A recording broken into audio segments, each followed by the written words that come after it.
Hello, chat. Hello, gamers. Hello, keeb enthusiasts. Your boy is back at it for another banger episode of Unmuted live with the one and only Teha. How you doing, sir? I'm excellent. I'm great. No, it's all good, man. It wouldn't be an Unmuted episode without some tech issues. That's just how it goes. Yeah, thank you for taking the time. I really appreciate it. Happy to have you on. Second feature, yes. And funny enough, this is the first time you and I have ever actually interacted, or not interacted, but like first time we've ever actually spoken. Because, yeah, face to face. I think it's the first time. I've watched your content for years. Oh, my apologies. Oh, I'm sorry. I should mute my alerts. You're good. Okay. I had you muted for a second there. Oh. my bad. Tech issues abound. But he is back, the boy. Yeah, this is the first time you and I have actually spoken face to face. So it is an honor. It's weird because I've watched your content for years, and so chat right before we loaded in, just before we went live, I heard him typing. And I said to him, I heard that ASMR, and I was just like, oh, it's just like a chaos stream. God damn. Well, it's also weird because I've also seen your face for years. It's a weird thing, you know? It's a weird thing when creators sort of collab like this. Yeah. So, yeah. But yeah, your switches sound a lot nicer than mine. You're a very polite fellow, so I don't imagine you're going to shame me live, but I get shit all the time on stream because I run so this is sort of my USB sense. Right, let's see what keyboard you have so after I'm running interviewing me. Oh, okay, that's a custom. It's a Polaris. I bought okay. this in the summer of 2019, the group buy. That's still a great keyboard. It's a great keyboard. I think the first, it's gasket. It's one of the first sort of those low $200 price point, good value gasket mount boards. I got it. It ended up shipping I think the first few months of the pandemic, and then I built it 3 years ago, and I've never bought another custom or another keyboard since, so I've used it. But the keyboard is not why I get shit. It's a GMK. it's a great board. I spent a pretty penny on it. The thing I get shit is that I use clicky switches. So I use Kale Gold Speed switches. And my chat Gold Speed. Yeah, my chat just roasts me because whenever I'm playing CS:GO, all you hear is and not in a good way. Not in a good way. It's not a nice lubed, you know what I mean? It's an ugly sound. But I'm too lazy to swap them out, man. What do you like about Gold Speeds? I like the speed switches because they're just a short actuation. For gaming, I like it's tight. I never really bought switches for typing. I really just wanted good switches for gaming. That's really all I cared about. I don't know. I like the clickies, man. I think it's there's something about a clicky switch that just has the soul of mechanical to me. You know? No, I get that for sure. You know, I could be persuaded to go tactile. I could never be persuaded to go linear. I couldn't do it. I just think it's takes the fun out of the Switch. Have you tried a nice linear build? No. I guess hard to say. No. I think that's the turning point for a lot of people. Everyone dismisses linears. Yeah. And then you feel that nice first well-lubed linear build, and you're like, ooh, this is nice. Okay. Have you tried other clickies? I have, but they were worse than this, I would say. So I have used MX Blues. Okay, yeah, those are shit. Yeah, I've used MX Blues. My MX Blues, my then girlfriend, now wife, almost left me when I was using MX Blues. She was ready to actually end it all. Okay. She drew a line in the sand. She was like, I can't do this anymore. And I've used. Have you tried the box white, box jades? No, and I've been recommended them several times. Oh, okay. There's also there's a Canadian vendor. I think he's based in Vancouver called Zeal PC. Okay. He has a line of clicky switches called click ease, uh, with a Z, Okay. and those feel. I would say those are currently my favorite clicky switches at the moment. Interesting. Okay. I'll look into Yeah, those. I would try recommending those. I'll send you a link later. Yeah. Please do. Yeah, that'd be great. I'd like to. I also just wouldn't mind like changing it up a little bit. I have a spare PCB, Mhm, so that's just been sitting in storage, like just as an extra, obviously. So like, I wouldn't mind putting some new switches. I've been using these for 3 years, right? So I wouldn't mhm. mind trying something new. But Got it. yeah, maybe tactiles too. I don't know. Maybe I'll think about it. Like a little Yeah, quieter. it's nice to change it up. Yeah, it is. It is. So for those who don't know, and we've just dived right now. This is Mr. Teha. You are a YouTuber. You are a Twitch streamer. You are a keyboard constructor, keyboard enthusiast, all around sort of keyboard creator. How would you sort of describe the kind of content that you make, like the kind of content creator that you are? Oh man, that's like an existential question right Yeah, now. a little bit. Yeah. Um, yeah, I guess for the past 3 years, I've just been trying to cover anything, primarily within the custom keyboard space. So I don't really deal with pre-builts. I always get asked about like a certain pre-built, but honestly, like I know nothing about pre-builts.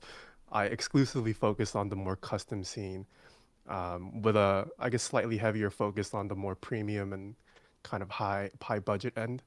But these days, I have been trying to branch out. Obviously, there's only so many people with that much disposable income to invest into nice luxury keyboards. So I've tried to do more educational content, and even just diversifying outside of keyboards. Um, just like lifestyle, I guess, general desk peripherals in general. I've like tried vlogging, gaming here and there. So just dabbling in a lot of different things at the moment. So obviously, some people know your story, but how is it? How is it that you got into keyboards? Like, what is it about keyboards that sort of just like really grabbed your heart, right? Like you're really passionate about this peripheral, which I think we can all agree is playing an increasingly important role in our lives. Whether you are a gamer, whether you are a writer, whether you are just an everyday business person, right? Yeah. Yeah. What is it about keeps? A couple things. So initially, when I was in college, I used to be a software engineer, so I figured I'd be typing away, for corporate for the rest of my life. Um, and I built my first like nice custom PC, freshman year of college, and that's when I kind of asked my friends who had already done that in the past, like, what's a nice keyboard to supplement this? Because I'm gonna major in software engineering and code for the rest of my life. So they introduced me to some models and the subreddit r/mechanical keyboards, and it just kind of went downhill from there. But on the other side, I've always had an interest for anything regarding like dexterity. So like I grew up trying to be like a speed Rubik's cuber. I like grew up doing magic and like learning sleight of hand, and like typing was always one of those things that, um, not that I took pride in, but like something that I cared about. Like I've always been a touch typist for as long as I can remember. I learned pretty early on as a kid how to touch type, so that was another like avenue of interest for keyboards. It's interesting that you say that. I had a close friend when I was in middle school who was a very avid drummer, still is, and Mhm. he. I remember when he was talking about how he got into drums, like drums specifically. His parents suggested it because he suffered from relatively acute um, like OCD. He was quite a jittery fellow, and he was always doing things with his hands, and he was really Uh-huh. agile with his hands. Like like when people do like the pen flips, like the pen rolls, like Yeah, yeah, roll. I had a pen spinning phase too. Yeah, pen spinning. He did stuff like Yeah, that. He was always doing Rubik's cubes. He was always like, you yeah, know what I mean, like scripture. So they had this idea where they were like, you learn an instrument, you right, like you yeah. exercise your brain, and he talked about how he just loved doing things with his hands. Like he just loved Mhm. like hitting and right, like, and I just wonder if there's part of it is, you're right, like typing is sort of an art, and Mhm. I wonder if that's sort of part of the craft, right, part of the appreciation of it. I would say it's almost becoming a lost art. Really, Like kids these days don't grow up typing on a keyboard. They're swiping or like on a touchpad keyboard. it's true. Um, So yeah, I wouldn't be Yeah. surprised if like typing maybe becomes obsolete. And then Apple just released their AR VR thing. Like Yeah. there's no typing in that. You're just pinching.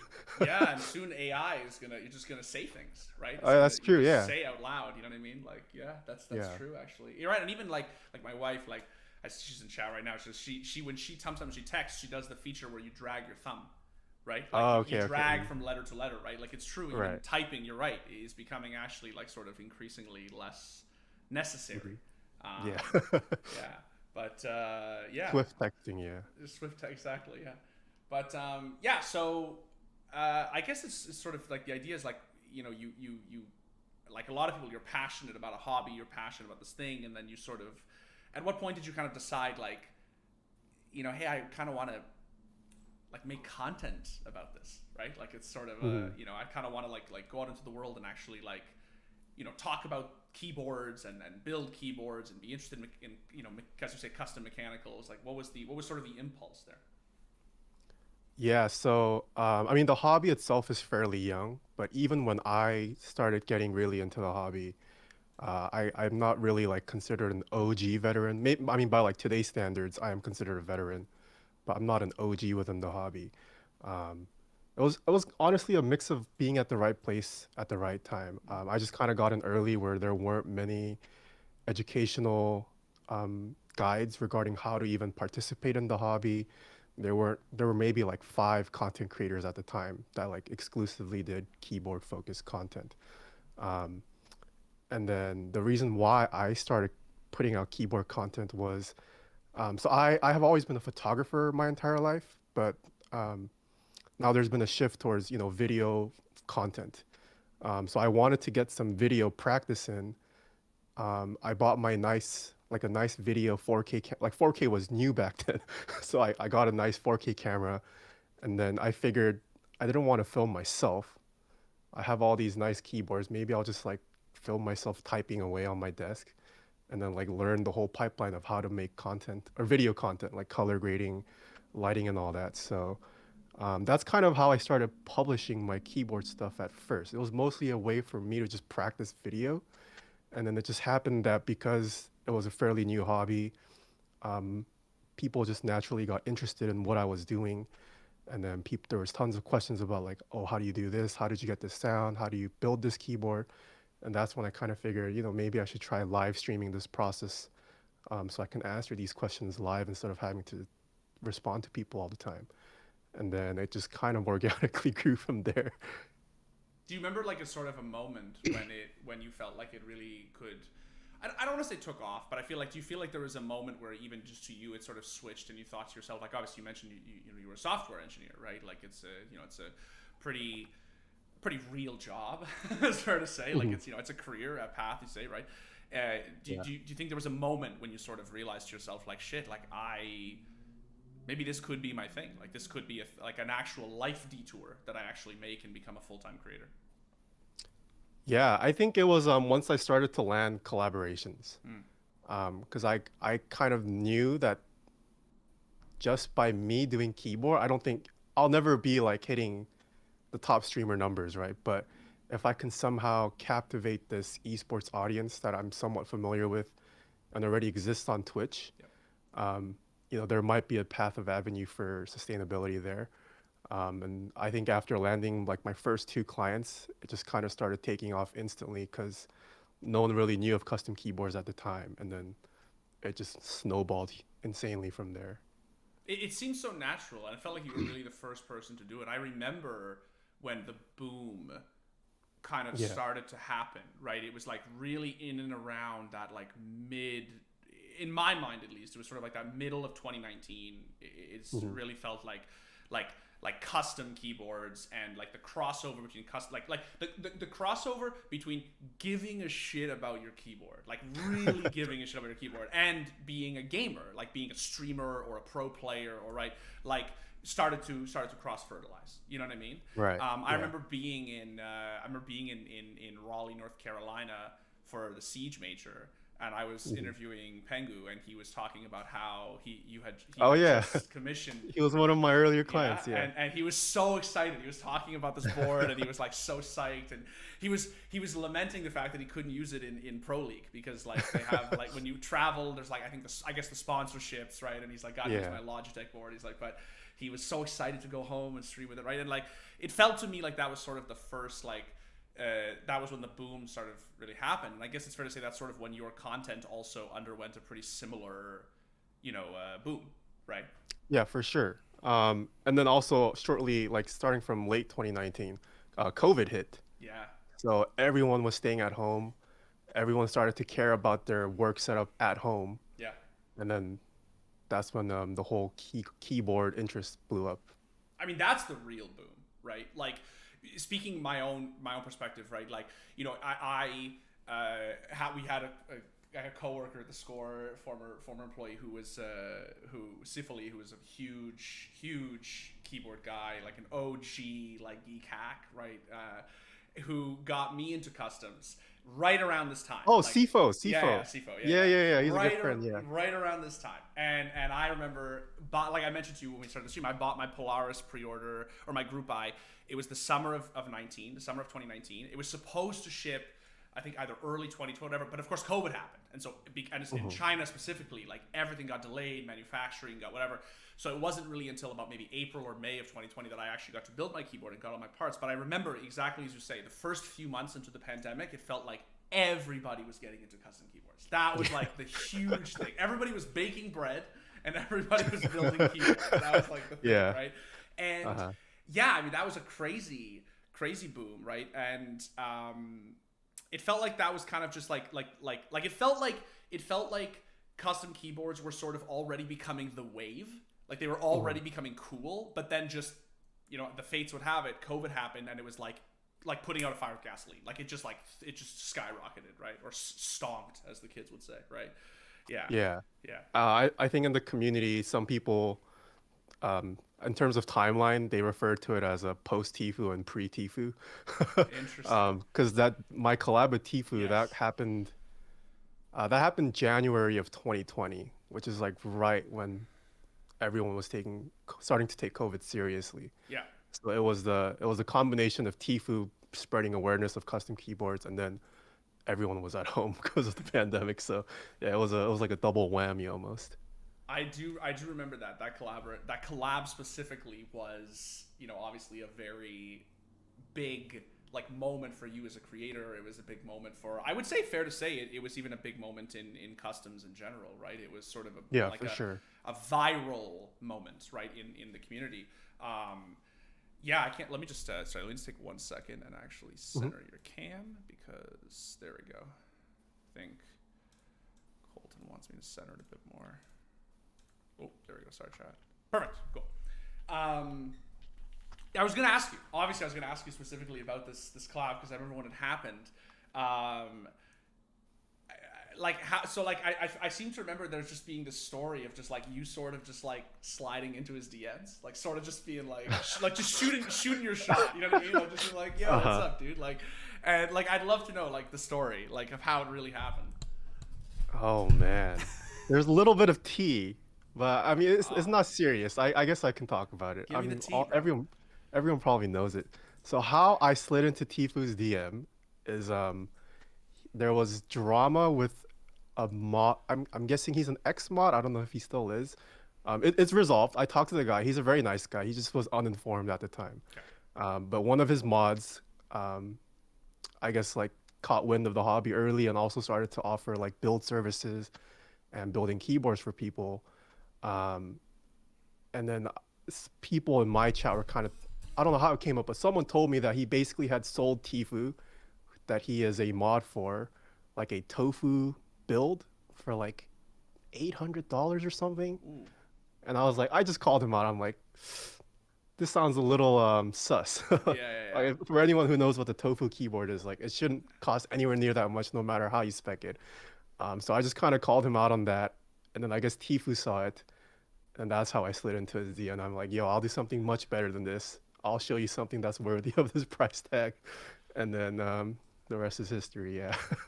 I mean, that video has gone pretty crazy, obviously, in the years Hmm. since. I mean, I imagine as it was happening, it was probably pretty crazy to watch, right? Like, Hmm. you know what I mean? Like, it's like you say, it's like this landmark pre-Tfue, post-Tfue, like, era, right? Like, by which Teha and keyboard history is defined, right? Like, was it sort of like, was it sort of like overwhelming? Like, was it sort of this thing where you were just like, holy shit, like, I like, this is like, this was a really good idea. Like, It was for sure overwhelming. 'Cause I'm also a very introverted guy. Like mm, I honestly chose the wrong profession. I hate being on camera. The reason why like I got into videography and photography was so that I can be behind the camera. Like I love the process of creating videos, but I don't like being the subject. And then just kind of overnight, people real like recognized my face and who I was, and I was like, ah, okay, I guess I gotta do this now.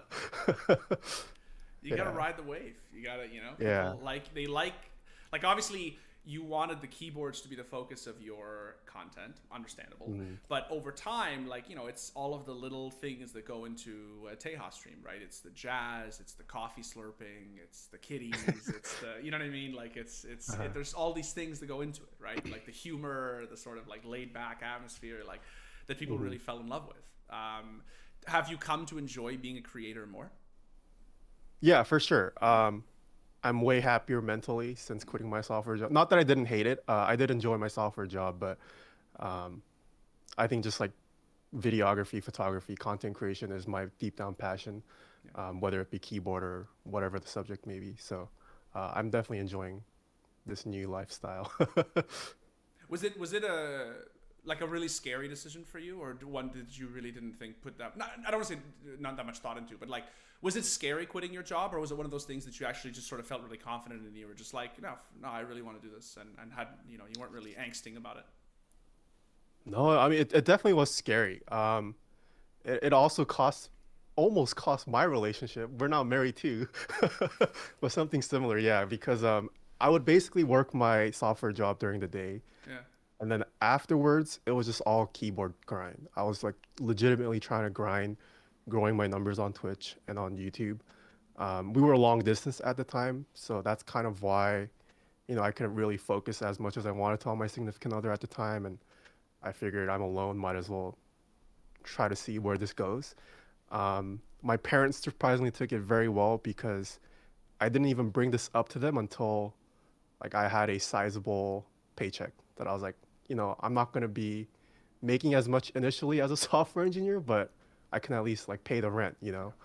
Um, and then COVID hit, so it was a mixed bag during then because numbers, I mean, no one knew that numbers were going to go up from COVID, but like when I was like, oh crap, did I make the right decision? COVID is hitting and now, yeah. I was going to ask you about your parents and about your family and sort of like how they Mm. took it, and if it was like, you know, something that you say they took it surprisingly well. They just, was it because you were passionate about it, or because they just like thought you had a really sort of like sensible, like, you know, like career path, you know what I mean? Like, you'd obviously carved out a space for yourself that made sense, and they sort of felt that it was just like, yeah, fuck it, just try it. They did not see a career path because they know nothing about it. But the thing for them was at the end of the day, they would rather that I work for myself Yeah. than for someone else. Mm. And they figured, I'm still young, or I was young. I mean, I'm still young, but at the time I was young, and um, their words of wisdom was just, while you're young, try it out. You can always fall back to software engineering if it doesn't work out. It's not going to be the end of the world. So, which is surprising because I come from a very traditional Asian household. Mm. Um, the stereotypes that come with that, I did experience some of that growing up, but I think it was because I brought it up like after I had grown it to a significant size, Yeah. and they were like, okay, like you have numbers to back it up. Yeah. It Yeah. wasn't like a fool's hope. It was like Yeah, yeah. you were doing the thing already. It was just about Hmm. it was just about sort of like fully transitioning over, and yeah. Yeah. Yeah, that's it was same for me. I left. I was almost just shy of midway through a PhD. Uh, PhD? yeah, Oh my goodness. I was studying medieval literature, and Huh. I had been in school for a long time, and I was really like sort of at that point where I was like really about to really go down the academic path. Like there's sort of a point at which you can't turn back anymore. Like once you like, if a PhD on average takes like 6 years to do, just the PhD, once you cross that sort of like 3-year mark, you can't quit. You know what I mean? Like you have to see it through. You've already invested so much. Exactly. You invested so much. So I was just not there yet. I had like was just on the precipice of finishing my second year, and I was sort of at that point where I was like, you know, whatever. And I had been a really big fan of esports for a long time, and saw this job writing about esports in Toronto, as we were talking about before we went live. And I just I was in the middle of writing Latin exams, and I went to my parents, and I was just like, I'm going to take a break. I'm going to apply for this job. I got the job, and I was like, I'm going to do it. And yeah, I think my mom took it well. I think that the words of wisdom were basically the same, which was just like, you are young, because at the time I was like 25, I think 24, and it was like, you're young, you know what, fuck it, like just try it, see what happens, you know what I mean? And yeah. And you know, the rest is history. Wait, yeah. What would your career path have been with a PhD in medieval literature? In medieval literature, I was basically like headed for the professorial path, like just to become a university professor, and which is a great life, right? Professors get this thing called tenure in universities, so they essentially can't ever be fired, right? I mean, you can be fired if you like violate your contract, but like you can't be like, you know, arbitrarily not renewed, right? Unfortunately, it's extremely competitive. It's like competitive to a point where it's like, the analogy I always use is sort of like, if you look at your family and you're like, I want to become a professional basketball player, it's certainly doable. It's just, you have to understand, like, you are heading down a path of like, you know, this thing is really hard, and there's like a really good chance I actually don't manage to do it, right? Right. So yeah, I just decided. That's why your love for Witcher makes sense. Yes, it actually does. Yeah, it does. Okay. Yeah, the vast majority of books I read are very, very, very old. Yeah. Got it. Yeah, but anyway, interesting little Dimitri lore in there. Yeah, so I mean, I imagine that things were probably pretty scary at the beginning of COVID. At what point did it start to sort of become clear that like the boom was happening and the numbers were going up, and you know, things were sort of entering like hyperdrive? I don't know if there was ever like a singular moment. Yeah. But like very quickly on, I started to land collaborations with like offline TV members. Yeah. I started getting front paged on Twitch, and I was like, okay, like this is real. I never thought I would last long. Going like, when I decided to quit my software job, I figured maybe I'd try this for 5, maybe 10 years, and then I'll figure it out from there. I am on year 4 now, so you know, we'll see. But it's definitely corrected itself post-pandemic. But I think I was able to make a lot of great relationships and friends through Twitch. Also because of the pandemic, like everyone was just gaming at home. So like post-stream, I would, you know, fire up games with all the people that I ended up collabing with, and started getting connected into their circles and all that. So yeah, I don't know if there was ever like a turning, like a singular point that defined, okay, I think this can be a real thing, but it was just a lot of things just snowballing one after each other.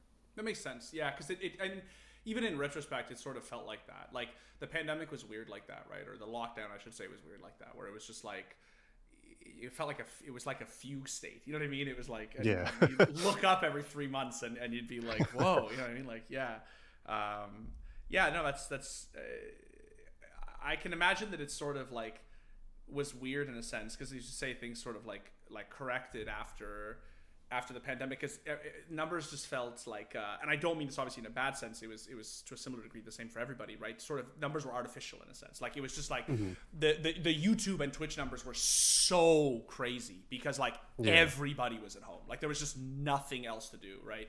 And I imagine that like as it sort of corrected, it's sort of like, you know, it was hard to like gauge like what your bearings actually were. You know what I mean? Like like how big am I, like, how, you know what I mean, what is, like, you know what I mean, where does this go, like, etc. I mean, yeah, it's I imagine it's, things are to some degree sort of still falling into place, right? Yeah, but Yeah, and it's also affected the hobby a bit because a lot of vendors kind of assume, I mean, businesses in general kind of assumed that this pandemic boom was going to ride the wave forever. yeah. But now we're seeing some vendors kind of struggle with, they have too much inventory now because they ordered a ton during the pandemic and they're just now starting to ship. But people have kind of figured out whether the hobby is for them or not, and now they just have all this inventory that they're sitting on. So, yeah. It also seemed like a it also seemed like a pretty, like, in esports specifically, right? It felt like there was a lot of interest in keyboards, probably because, like, especially if you're an esports org, right?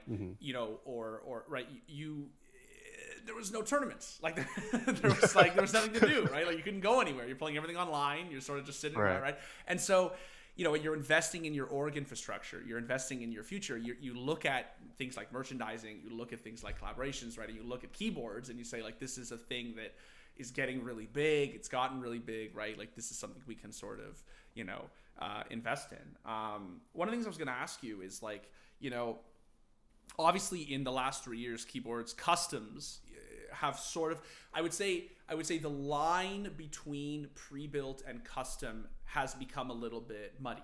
You know what I mean? Like, I remember when it's, so I am actually sort of a really good example of this. Like, when I bought my Polaris, you know, that was sort of like the last, I think, time when, like, you either bought a custom in, like, and, like, the most normie way you could buy a custom was just, like, go on KBD fans or something and, like, get, you know what I mean, get yourself. But then, like, when I was looking a year later, right, things like the GMMK existed, right? And it was like, oh, like customs is, like, are becoming, like, much more sort of, like, democratized. Like, they're becoming easier to get your hands on.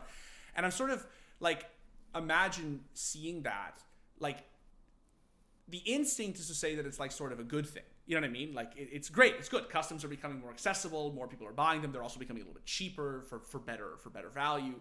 But I'm wondering if, like, you know, you said at the beginning of the interview that you just, like, pre-built, you're just like, you know what I mean? Like, if someone asks you about this Corsair gaming keyboard, you're just like, I don't know, dude, right? Like, you know, do you feel that, like, it's sort of like a double-edged sword? Like, do you feel like sort of customs becoming, you know, customs, right? Like, things like GMMK is becoming much more prevalent, is sort of, like, taking away from, like, the sort of OG custom market?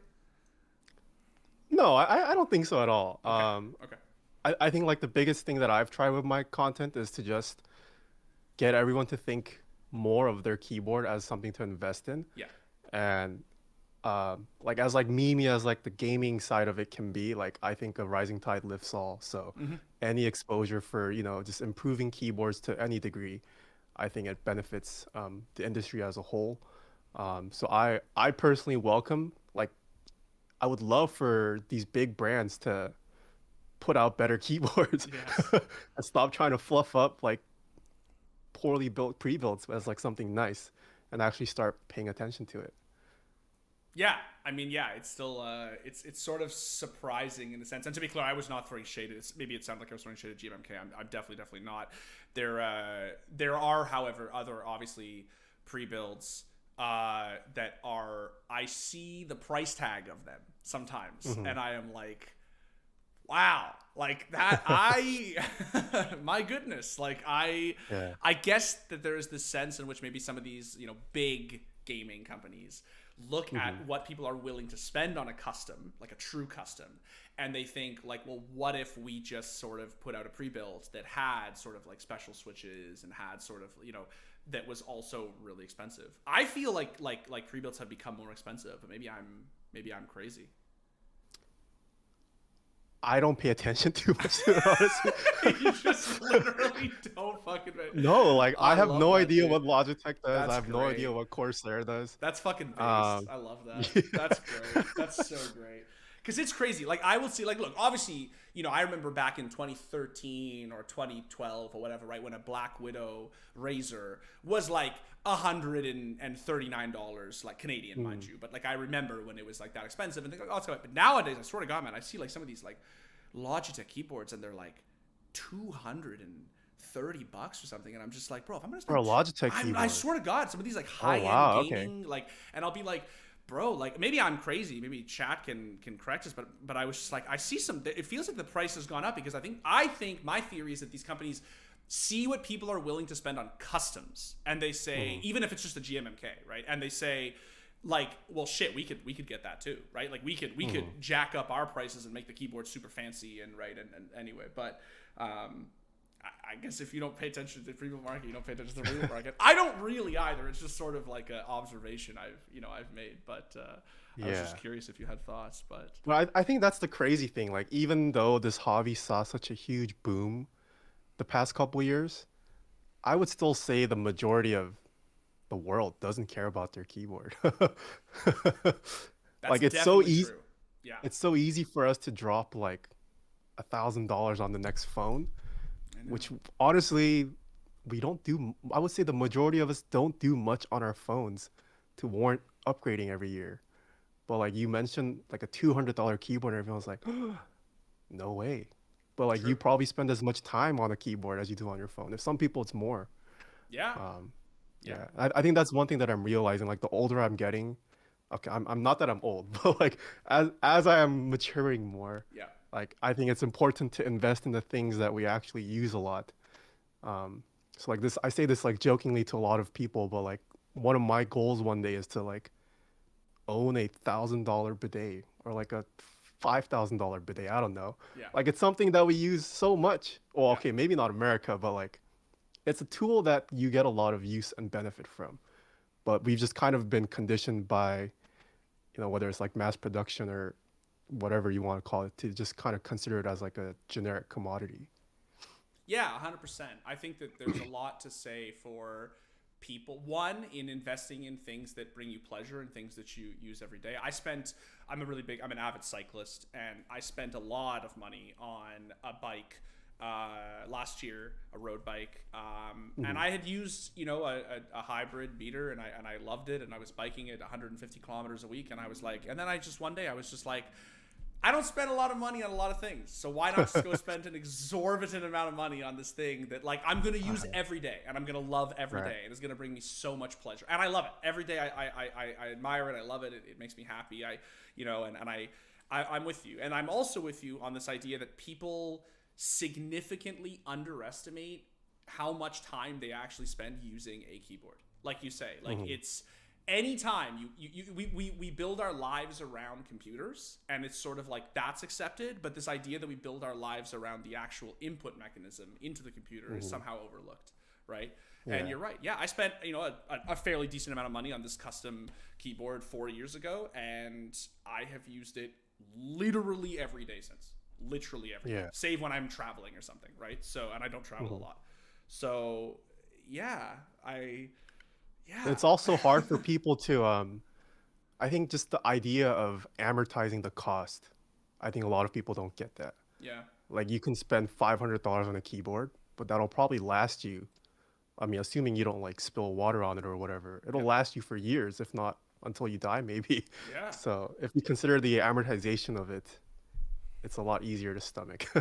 It's true. Unless you have a problem and you start buying multiple keyboards. Well, yeah, I've been very good with that. I've been very good at not buying several, but yeah, it's definitely a thing that people, I think, have obviously become increasingly invested in, but it still feels, as you say, it still feels like there's a bit of a disregard, maybe is the word, disregard for the importance and the pleasure, as you say, the pleasure that a great keyboard can bring you. I mean, I think what your channel does so well, what your content does so well, is it really just, on every level, it just sort of like brings out like the notes of pleasure around a great keyboard. Like I was joking earlier, but like the smooth jazz, right? The coffee slurping, right? Your cats, you know what I mean? Like the interactions with chat, like the sound of the switches, right? Like just everything sort of like around the pleasure that typing and typing well and typing on this lovely mechanical device that you yourself has built. And I've always been a very big advocate of the idea that like if you build it yourself, it always means more to you. You know what I mean? Like Right. there's something Yeah. special about the idea that you built it with your two hands, right? And like I learned how to solder so I could build a keyboard. I didn't know how to do that before I built a keyboard, right? And there was something there's a pride, I think, in that. For sure. Yeah, I think more people should. I always advocate. I'm not a big custom guy. Like, oh my goodness, I only own one. I'm not an expert, but as someone who has actually built a custom and who did actually have to do it the old-fashioned way, right? I always advocate that more people should build customs. Like I always tell my gamer friends when they ask me about the new gamer keyboard, the new Logitech or whatever, I'm always like, just get a custom, bro. Just get a custom. They're like, yeah. Why did you stop at one? Why did I stop at one? Yeah, why haven't you bought more keyboards? You know what I think it is, Teha? I think it's actually the embodiment of exactly what we were just talking about, which is I think I take a pride in the fact that 4 years ago I was like, I'm gonna spend whatever it was, like I think with the GMK and everything, like $500 on a keyboard. Right. But it's going to last me so long. You know what I mean? It's an investment. Okay. And I think that the problem is that it's very easy to turn around a year later and be like, oh, but the new key call. Like, oh, but like, and you just keep buying and buying. Not that there's anything wrong with that, obviously. But I am someone who sort of like really lived it. You know what I mean? I bought one and I've used it every day for 4 years. And I don't need another one. What's wrong with my keyboard? It's perfectly fine. That's fair. No, that's completely right. Yeah. Yeah. Right? So, I think that's it. Nice. Yeah. Have you built your wife a keyboard? No, and I was going to. I think I still might. Yeah. I think I still might actually. Because the one thing I do miss about it is I miss the act of building. Like, there's something really, really obviously like cathartic and fun and you know what I mean about building a keyboard, like the exhilaration of like lubing switches and soldering and assembling the kit, right? That I miss, and even if I don't use it, I could do that, build a custom for my wife. Yeah. And I think keyboards honestly are a pretty good gift. I mean, assuming it's like a custom. Because it's still a thing that many people probably wouldn't buy on their own, but like it's a very practical gift that if you do gift it to someone, they'll probably enjoy it. Yeah, especially if you sort of really like, you can make it so custom tailored to their personalities or their interests or their tastes, right? Like like if you built it yourself for your friend, like that also adds some meaning to it. It does. Yeah, it really does, right? It's really it means a lot, I think, when somebody gives you something that they made. Yeah. I wonder if I sort of got, it sounds like I'm shitting on these new custom sort of like brands, but I wonder, like, do you think, for instance, that like there's something lost with like when I was buying my keyboard, I remember like Tfue said to me, he was like, you could do hot swap, because I was a first timer. Like I told you, I didn't know how to solder. He was like, you could do hot swap. I remember at the time he said that like there's, I feel like I remember him saying that like the technology like just wasn't quite there yet. Where he said like they can be a little bit finicky sometimes. He said like if you want to be like ultra reliable, like just solder it. Like don't, because then 100%. But do you think that there is something? I hear these days that like hot swap is like the wave. Like everybody's is doing hot swap, or at least a lot of sort of like the average consumers are. And obviously now when you order stuff, like GMMK makes it super easy to like order what it is you want. Do you think there's something sort of lost in like the old ways? Lost.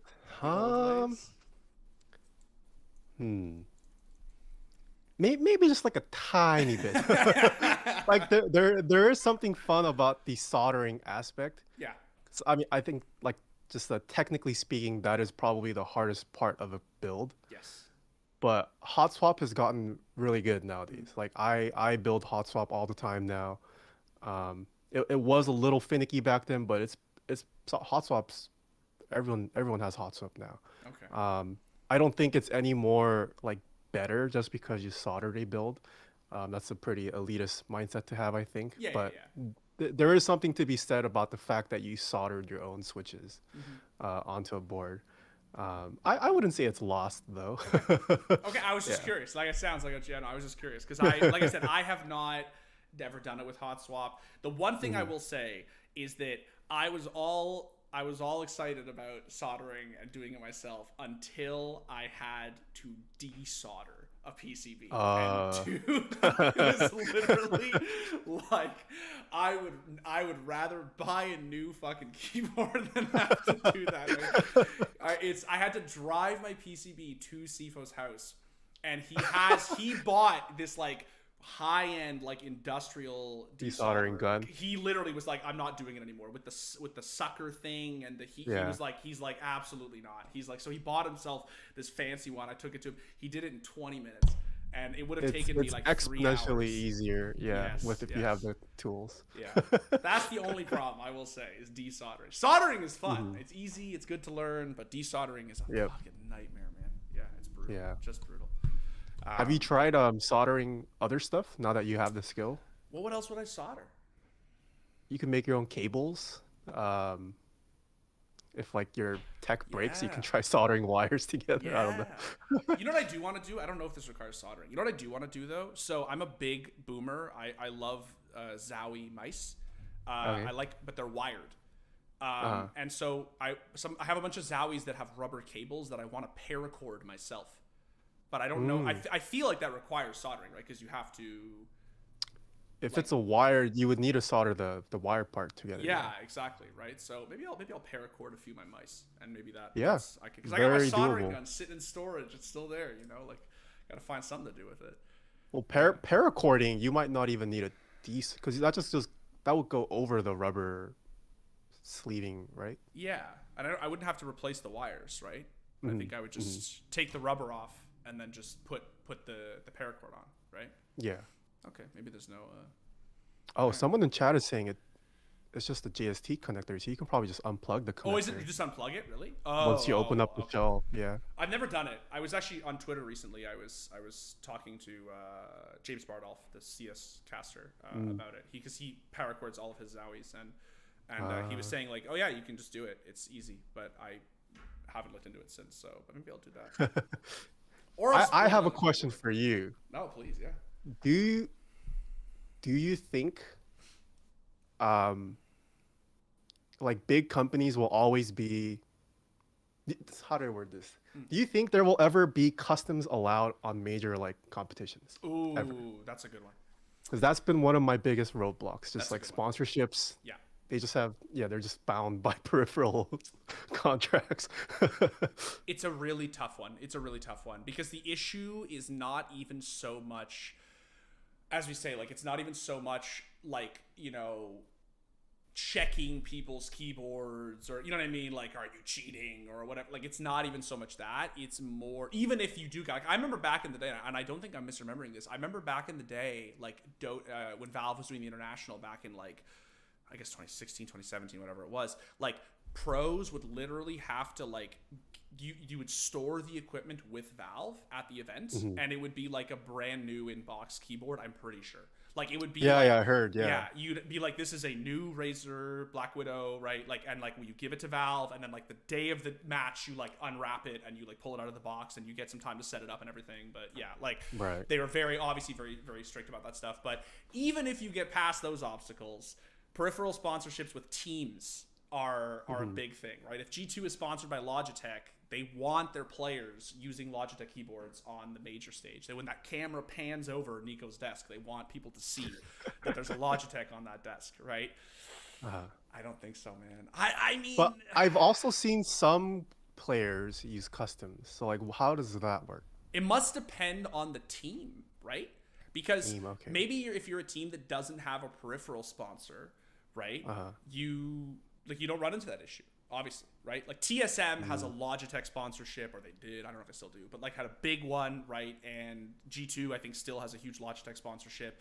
Other teams have Razer sponsor. They have to use that specific brand. But if you're a smaller team who doesn't have a peripheral sponsor, then why can't you use your custom, right? You've commissioned keyboards for CSGO players, have you not?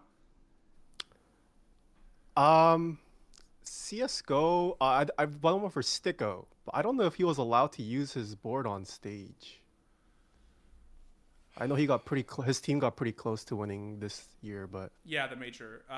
Yeah, I think he played for a different team too. When you okay, I think he played for he would have played for Godsend, right? When you Yeah, I when think I built a firm, he was in yeah. Godsend. Yeah.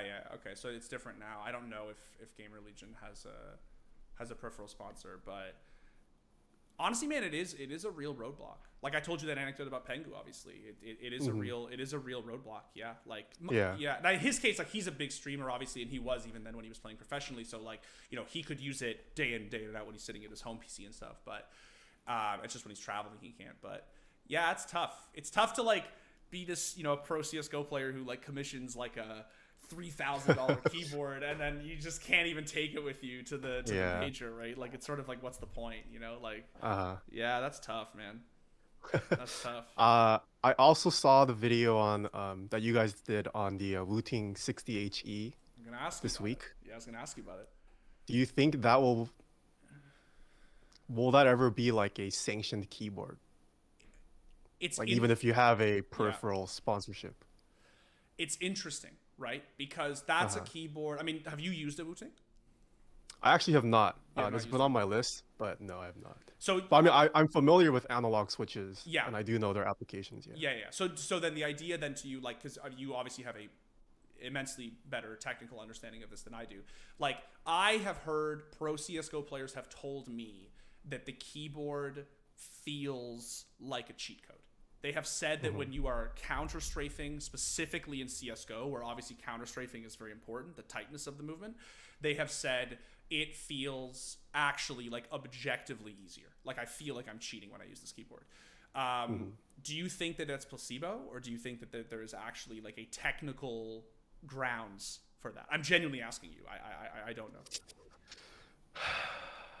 Do I think it's placebo? I don't know if it's placebo. I do think, I mean, you can definitely, I think people underestimate how like sensitive your fingertips can be. Yeah.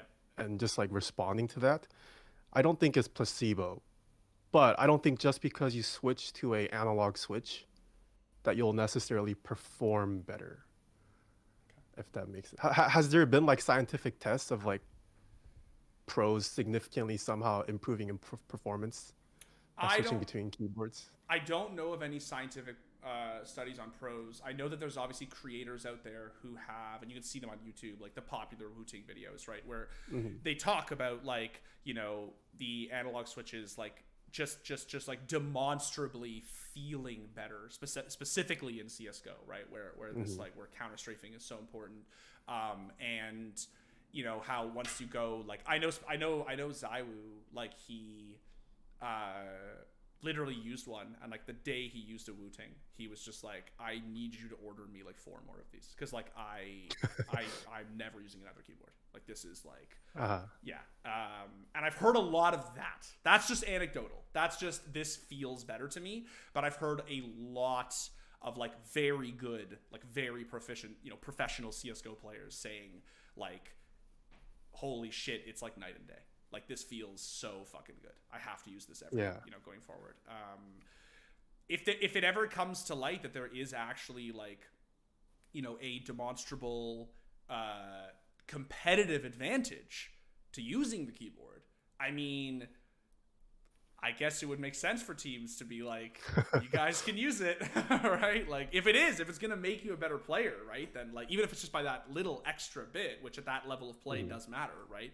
Then I guess so, right? Like, yeah, I mean, I don't think it's placebo. Like I do think there probably is a noticeable difference, especially at the pro scene. Yeah. But I mean, I'm just wondering, so like if all these players they're all raving about the Wooting. Yeah. But not every major like company has a analog switch keyboard yet. No. So how would that like affect? Because if they're practicing on the 60 HE and then they go to perform at like a LAN, wouldn't there be a disconnect there? Sorry. I think so. No, you're cool. I think so. Yeah, right. I think so. I don't know, what it's so hard, right? Like I don't know what the important line is there. Like if you're G2 and you're like, look, and Nico is like, guys, like I'm trying to win a major here. You know what I mean? Like, let me use the keyboard I want to use, right? Like, Yeah. it's kind of tough you to look at it and be like, I'm sorry, man, you got to use the Logitech. Like, that's what the sponsorship deal says, right? Like, Yeah. I don't know. Maybe, and then I guess this will all just get solved when Logitech makes a keyboard with an analog switch, right? And then That's true, I yeah. guess so, right? That seems like the sort of logical, you know. But someone in my chat did make a good point, though, actually, which it would not be a hard thing to circumvent, but it is important to factor in with cost, which is I do think that there is a rule that pro players have to have 2 identical keyboards at a tournament, which means if they commissioned a custom, they would have to commission 2 identical versions of that custom. Oh, interesting. I mean, Why is that? Because if one breaks, Uh-huh. you have to be able to swap it out right away. It's like in a hockey match or like a baseball game, like when the bat breaks or the stick breaks, you need the ball boy to bring you the next one. Like, Why do they have to be identical though? I mean, I understand the redundancy aspect, but I think it's because wouldn't you still need to like I guess do whatever actually. verification? Yeah, I guess you're right. Actually, I guess you're right. I guess it's more just they would want them to be identical for consistency. But I guess you're right. Actually, if you're gonna verify that one board is like above board, no pun intended, then why not do it with 2 different keyboards? Like, what's the difference, right? I guess you make a good. No, it's a good point. Yeah, I don't know, but I never thought about it until you said it. It is a good point you make about it being a roadblock for you. Like, I actually, it makes a lot of sense to me, actually. Yeah, right. Like, if you are, especially for pro players, obviously for streamers, like, this doesn't matter, but for pro players, yeah, I can imagine that being a big deal. Although, actually, now that I say it, I guess it doesn't matter for streamers. Because, like, Shroud can't commission a custom from you. Or he could, but he has, like, a name deal with Logitech, right? So he uses Logitech all peripherals across his desk. So he couldn't just use a Teha custom, right? Yeah, that's why the majority of my client base have either been like retired ex-pros or current pros who just kind of want it for their personal use off camera. Have you ever had a potential client who like sort of like, as we're talking, like who wanted one but were up against the challenges of a peripheral sponsorship? Oh yeah, many. Many. Okay. Yeah. Okay. That's like the first thing I ask whenever a pro player reaches out. I'm like, do you have a peripheral sponsorship? Like, can you even use this keyboard? Because some of them don't know. Like, they're young and don't know, they haven't read the contract or whatever. Without divulging, are there like big names? You know what I mean? Like are there people who like it's like pretty like celebrity status pro players who like, you know, want to use one, but if they were up against the constraint, I asked this because like I said, I imagine that if you are Nico, right, or you are Simple or something, and you're like, look, I want to use this keyboard because I genuinely think it's better, it feels sort of hard to look at a player like that and say like, no, you have to bend to the rules of the sponsorship agreement, right? Yeah. Not quite Simple level. Yeah, I mean, but that's fair. yeah, I've had some decent, yeah. Okay. I was just curious, Yeah. Yeah. Also, I saw the video on like why pros tilt their keyboards. Yeah. Why has no one made like a stripped down? Like, you don't even need a 60% for CS:GO. Nope. Why don't pros use like smaller so you don't have to turn it? Keyboard. You know why, I think, honestly? So one is just like convenience. Like, it's just like we're all used to using keyboards. So like, why would you ever strip them for that? You know, the other reason though, I imagine that would be a real problem. CS:GO specifically requires a real amount of typing because console commands are a huge in game. In game, but even like in game, even because if you're when you're setting up your config at an event. And you are actually like typing in things like whether it's smoke tracers or whether it's just changing your crosshair. Keep in mind, a lot of OG pros, when they change their crosshair, they don't go in the menu to do it. They literally type like they'll hit like what's it called, tilde, and they'll literally just type in crosshair _ gap. Like they'll type it in. You'll see even. I think it was Hiko used to do this on stream. Like OG CS players will still do this. They'll still type their crosshair into the console. Like mid game during like a major competition. I mean, if you want to change your crosshair, you want to be able to change your crosshair, right? Like it's like, Really? yeah. But you also hop into a server like when you're setting up for before a match, like you're practicing a smoke and you want to turn on your infinite buy, right? Like you have to be able to type into the console to do this stuff, right? Like my instinct is to say that if you strip down below a 60, it would just cause annoyances where you're just like, fuck, I actually have to type something. You know what I mean? I mean, think about if you have to type even to type to an admin. Like you're in the middle of a match and your audio's not working and you have to type, like, you know what I mean? Like it's just these little things that you may not think would come up, but they actually might come up over the course of a tournament, right? And you're just like, okay, you have this little hand thing. you can't fucking type with it, right? I imagine like pros would just like load a config file or something that just has all their preferences. Okay. They do. Yeah, but if you want to adjust anything beyond that, I guess it's more just like stuff like that, right? Okay, that's fair. But yeah, that's my instinct, But yeah. Okay. Anyway, yeah, but they do. You've seen those like razor things, right? You've seen those like where it's like a hand and you yeah. Okay. Yeah. Anyway, so do you want to play some? You want to play some CS:GO? Oh god. Sure, I'm down. Let's do it, bro. I'm down. Let's run it. So when's the last time? When is the last time Teha sniped? When is the last time? I did hop into a custom with friends, maybe like half a year ago, but I got 360 no scope live on stream. I have not fired it up since then. I have retired. Still healing, eh? Still healing. I've been traumatized. Yeah. I feel that. I feel that. It happens to the best of us. Like How are you liking CS2? I'm like trying to keep up with CS2 news. I have not tried it yet. Oh yeah, you don't have access? I didn't get access. What? I know. What? Wait, then who has access? Just pro players or? No, it's like pro players and like silver twos. They just rolled silver twos. Like, they rolled it out at random, and it's just like, yep, I did not get access. A lot of people didn't, to be fair. So yeah, okay, a little bit touchy, a little bit of a touchy subject these days. But no, I'm honestly, I'm cool with it. But I haven't tried it. Obviously, I've watched a ton of footage, but I have not actually tried it yet. So I don't know if it's gonna let us play like actual matchmaking, like ranked, quote unquote. I think we might have to do unranked, which is totally fine. But sweet. Yeah, I'm probably unranked right now. yeah, I think so. What has your peak rank been? Global elite. Oh, okay. I'm legendary Eagle Master right now because wow, I went on a bit of a losing streak. I was memeing a little bit. You're hard. cracked. I wouldn't say I'm cracked. I would just say that, you know, I'm a bit of a gamer, but I wouldn't say that I'm cracked. I can invite you. And I have more questions for you, but they're just like fun questions. Yeah.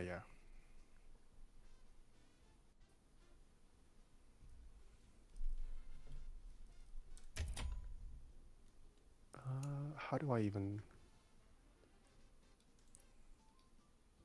I can send you another one if you want. I see your invite, but I don't know how to join. Oh, wait, I see. There you go. Perfect. So let's see what it lets us do. We can just do. Yeah, I didn't think so. So I'll do unranked, and then are there any maps you prefer? Sorry, hold on. Yeah, no problem. Any maps that I prefer? No. Surprise me. Surprise you. I might not remember callouts. That's totally fine. I won't do the new ones. I won't do like Anubis or Ancient. For reference, I kind of stopped playing when like the rank shift happened in like 2017, 2018. Okay. Okay, so let's run it El Clasico. Let's go Mirage Inferno Dust 2. Let's let the game pick. Actually, you know what? I'm taking off Dust 2 because all the fucking cheaters are on Dust 2. And this won't be a prime game, so. Wait, VAC is unable to verify my game session.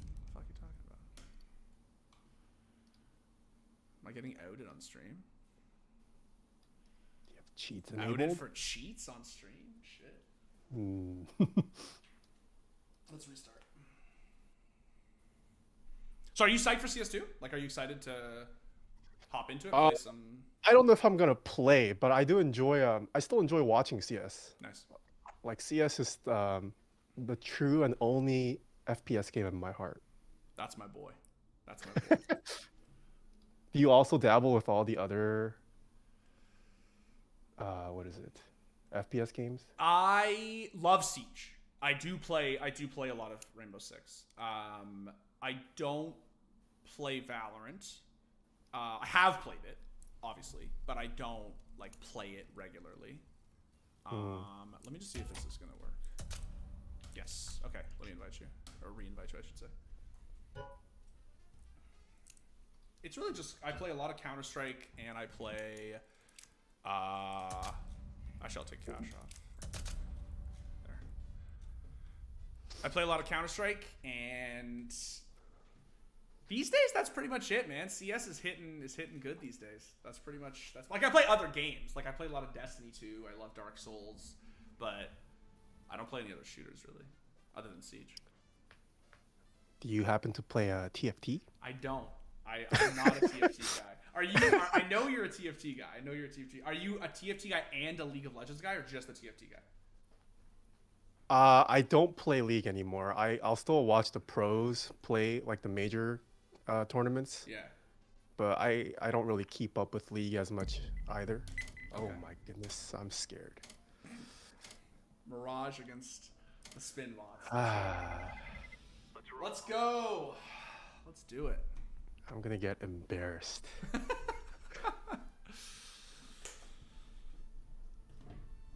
What is the meta nowadays? Is it still AK M4? Yes, sir. Any new changes? Does the AK still is it still a one tap?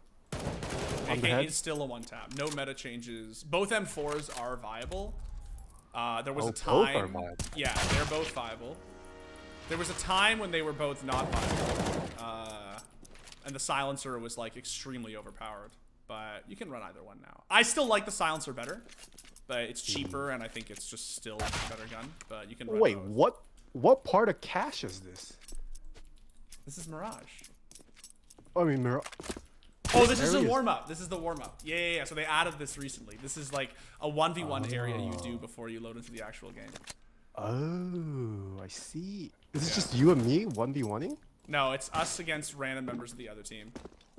Okay. Yeah. Why is FPS so low? Maybe my computer can't handle this. Turn my CS down a bit. Yeah, once I pulled it.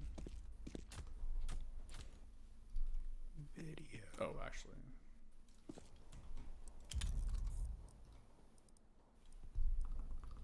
There. Is that better, Colton?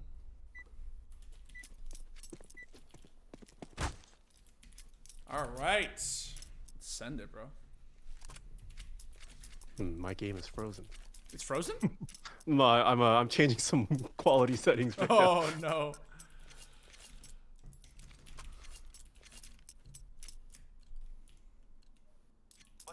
CSGO.exe is not responding. Uh-oh. You can load back into the game. It's okay. Okay, I'm gonna close. And then Yeah, if you change graphic settings like while CS is open, you're just legitimately always gonna... Your game is always gonna crash. It's just like part of how CSGO works. See. Oh, my chat said don't touch it. It takes 40 seconds. Whoops.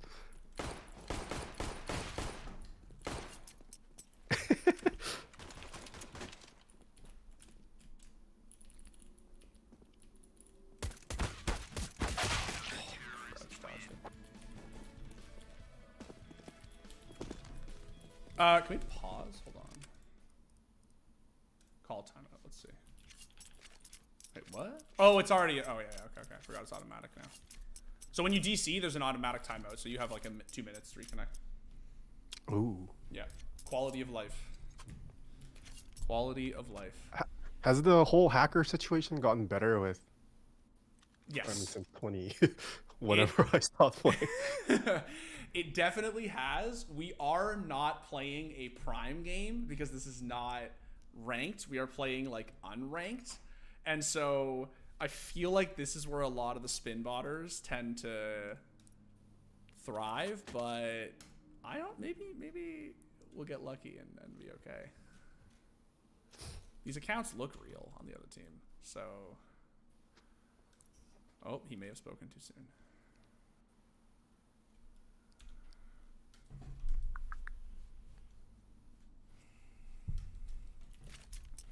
Are you what position do you normally play? I usually play either. I used to op. Oh. I stopped because I just like playing support. I feel I'm a supporty boy. So I either play like hard entry or I op. That's my thing. I see. Yeah. All right. What do you like to play? Do you like to op? I mean, I used to op, but I don't think I should touch the op. Considering I haven't played in months and years. I don't even remember how to defuse and plant. What is it? E, F? I think I have very weird binds, so for me it's C. I'm never the right. People ask me this all the time when they're relearning CS:GO, and I'm a terrible help because my binds are so weird. Oh, what is this exclamation mark? One's in window.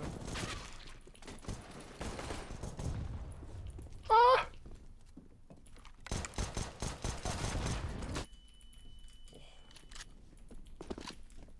Oh, unlucky.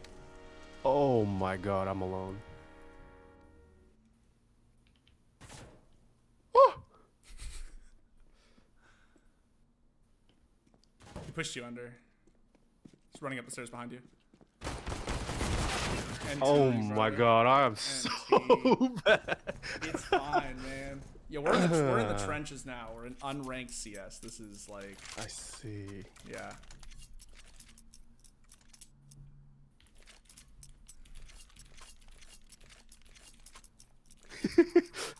Oh, one of the guys in our team is in our chat. What's up, dude? Oh, nice. Love that. I have a bad spawn for this, but I'm gonna try it anyway. Never mind.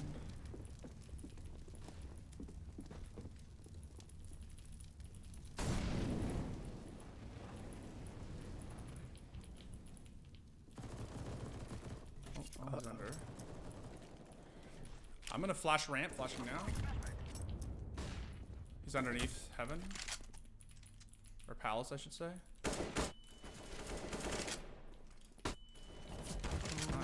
My goodness, I just got flashed.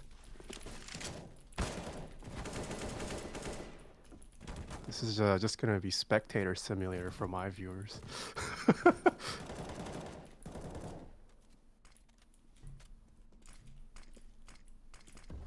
Stat track fire serpent. My goodness. Oh! Oh, NT. Do you view your skins as a legitimate form of investment? I do. Yeah, I spent a pretty penny on my CS:GO skins, and I have made a pretty penny in return, actually. You like daily cost average skins every week? I used to when I bought more of them. Honestly, I did. Oh, now, wow, okay. I actually used to. Nowadays, not so much, just because I like haven't bought a skin in a long time. I sort of have my like Grail tier like end game inventory, if I'm being honest. So I don't really have any need to buy anymore unless I'm buying them purely for investment, which I don't do so much anymore because I'm a little older now, and my wife and I have to buy real estate soon. So yeah. Oh my god, there's always. There's a guy mid. Oh, it's smoked. There's a guy cat. Oh, I whiffed. Can this guy make a play window? Let's see. Oh, dude. I'm always blind. Oh my god. Oh. So I was gonna ask you about because we have merch, as you know, because you were. Yes, I wore it on stream. Yes, you wore it on stream. It was very comfy. That's awesome to hear. Your merch is sick, and our graphic designer who designed our merch told me to tell you that your merch is extremely cool. Oh, thank you. Wait, I need to send you some. I don't know if you. Oh, bro. I'll send you. I'll DM you afterwards. Please do. I would unironically would love that.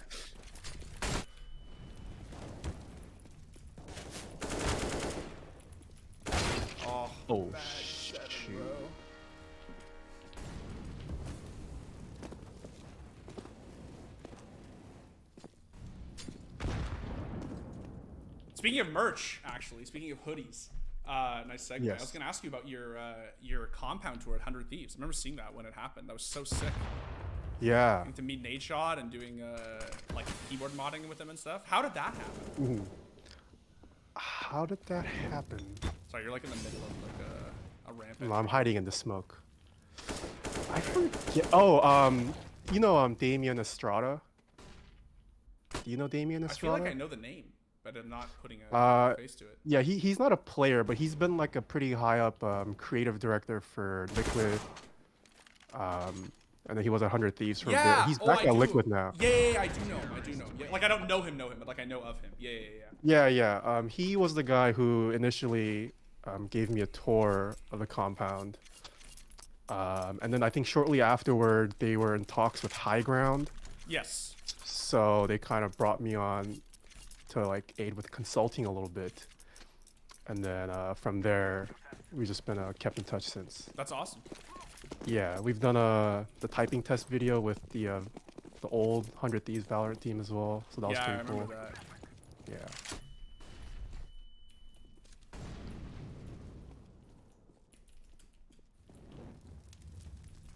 Cat. Oh my god, I'm so blind all the time.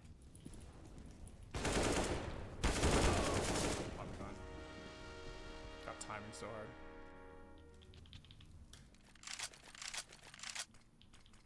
Were there any like real diehard keyboard enthusiasts at 100 Thieves? Like, is Hiko like secretly a keyboard degen? No, he was interested. He's actually one of the cases of people who was interested, and then they ended up getting a peripheral thing last minute. Oh, unreal. I'm so bad. We're all bad, bro. We're all bad. Mirage T-side, man. Mirage T-side. Alright, what am I gonna buy here? We're buying? Yeah, we should buy. Fuck it. I can drop you. No, you're chilling, I'll buy a scout and try to make a play here. Oh.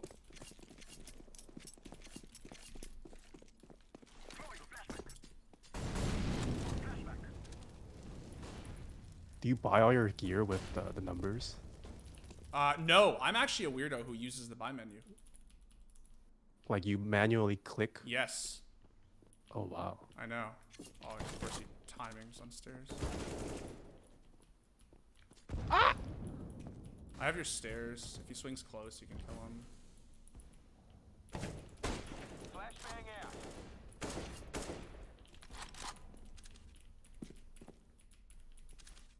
We actually have numbers here. Deploying smoke shield. Gotta go for the content peaks here. Ah! Where the fuck?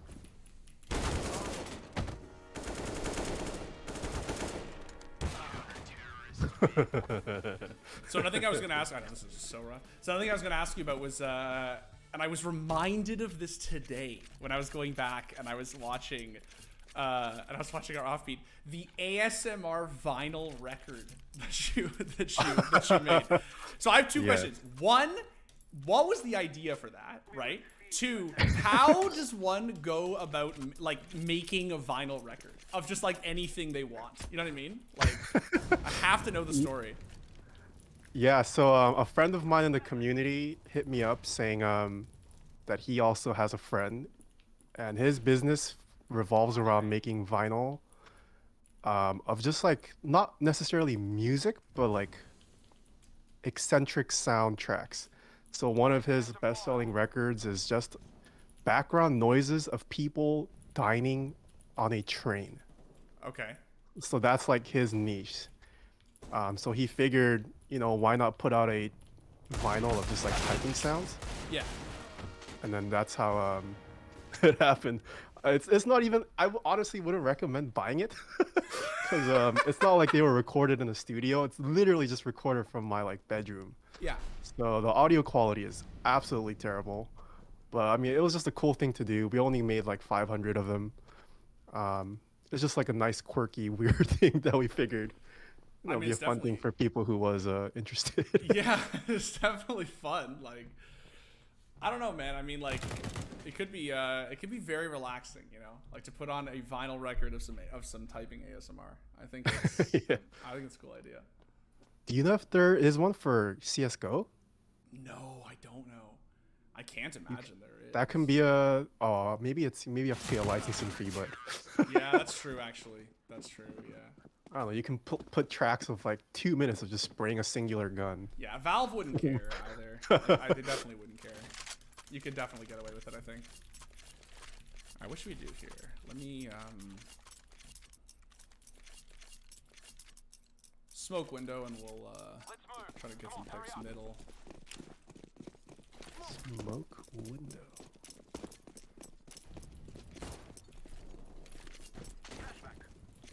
Oh, someone already smoked it.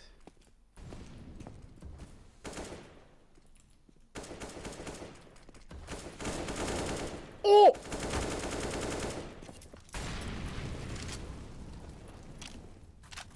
All right, we got numbers. Let's go. We got this. I'm gonna wrap First back around to lead 8 rank. ever. Oh shit.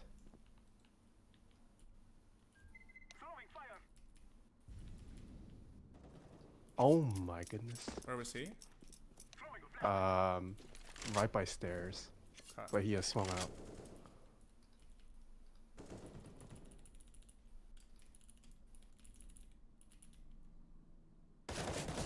Ooh.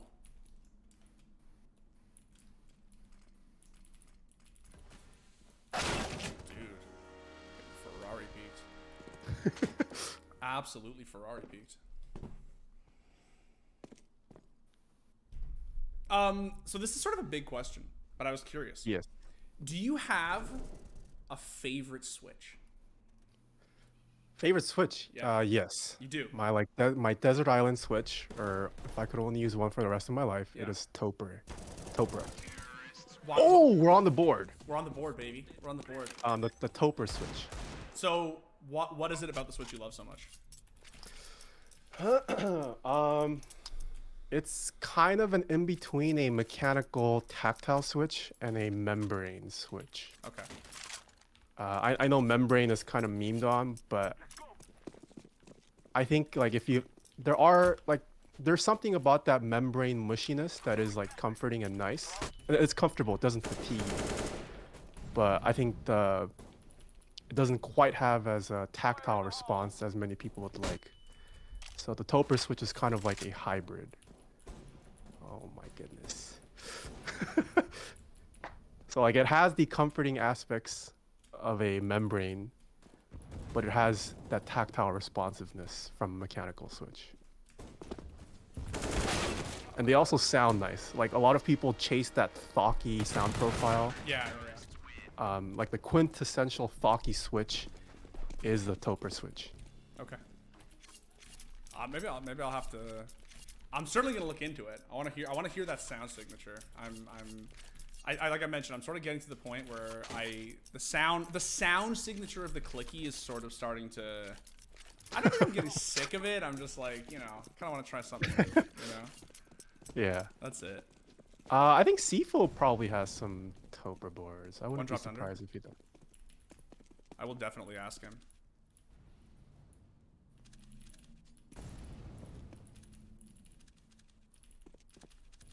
I have a question. Yes, sir. What kind of people are buying these ridiculously priced skins? People who think that they're going to go up even more with CS2. Because they are ridiculously priced. I agree completely. But Like you people- need that. Oh, one's still under. These kids are sweating really hard for me, I'll be honest.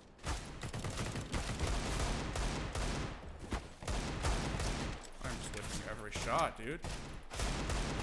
I really thought I picked up the gun. Oh, is he scout anywhere? Alright. I'm buying off. Fuck it. oh. Fuck it! No head armor. Let's send it. Let's send it. Have a decent peek for this.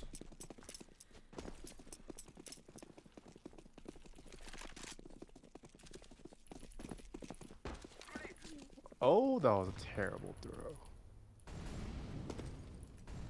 Oh, one went inside that room. Ladder room? Okay. Oh my god.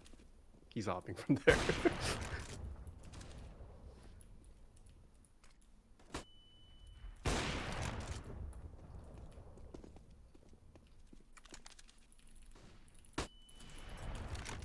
I get him? Now I did. Oh.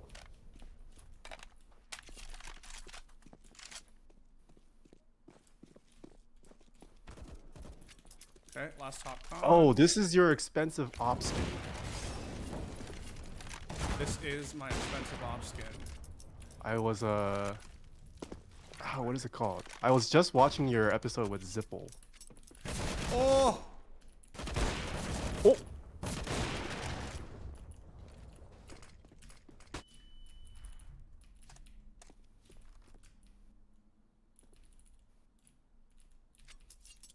One v one. This skin is 10k. What?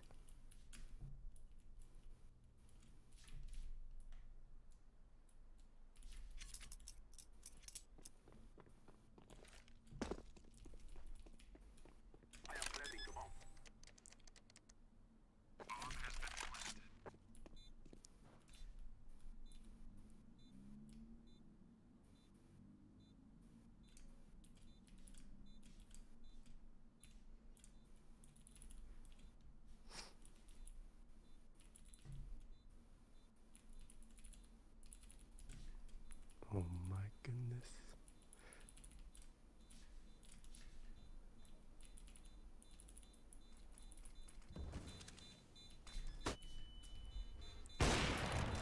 Oh.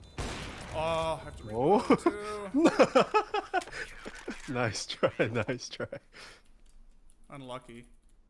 Those gloves. I'm gonna be honest, man. These kids are sweating really hard for unranked CS. They are really sweating.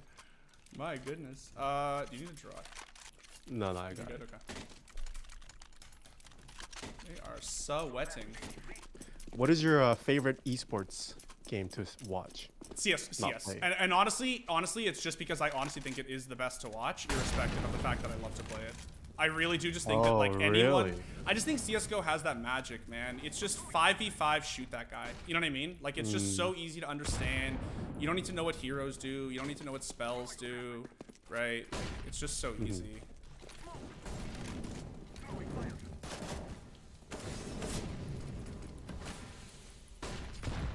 I swear, man, these kids are so sweating.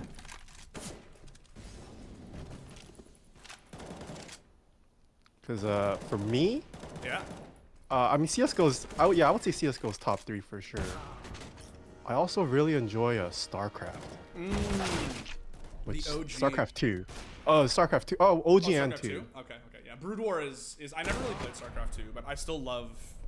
Brood War still holds a very special place in my heart. I might get excommunicated by the Koreans for saying this, but I might like 2 better than the OG. Oh no! That can be a hot take as a Chat. Korean. Oh no! Oh no! Yeah, I'm so sad RTS just doesn't get a lot of love. Yeah, you know what it is? I have this theory that a lot of it is actually like the fact that team-based esports just took over. You know what I mean? Like people love the act of like the sporty sort of like 5v5 or 3v3. Oh, I could have had him too. Grenade out. Oh my god, man, I'm just always blind.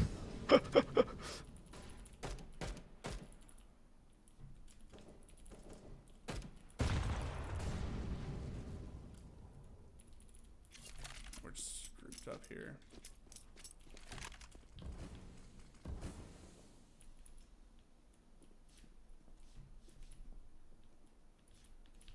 Pushing palace.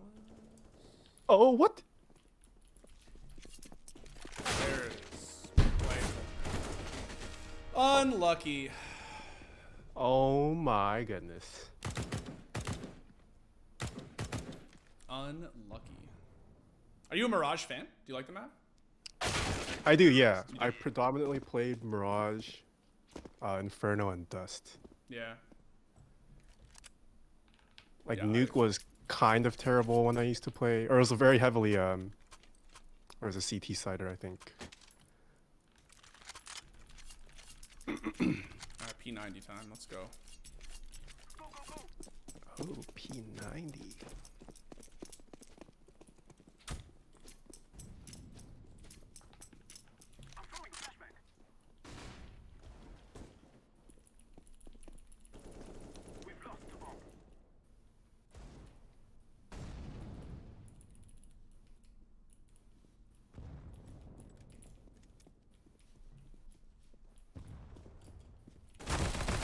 Oh, that's some pretty special time.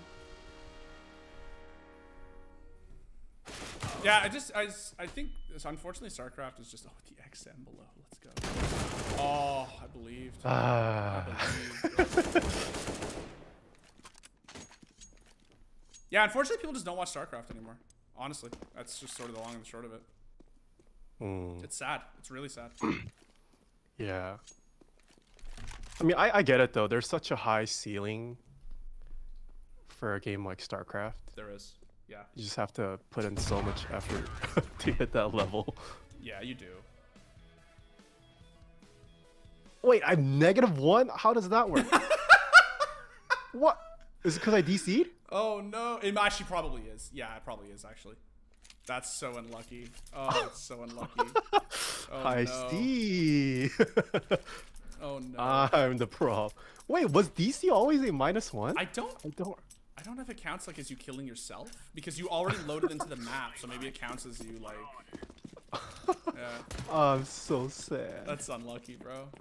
We're all getting rolled. It's 14 to 1. It really doesn't matter. Nothing A. All B. Yeah. They're actually flashing out the apps. My God. Maybe they're 5-stack. Maybe they are. Yeah.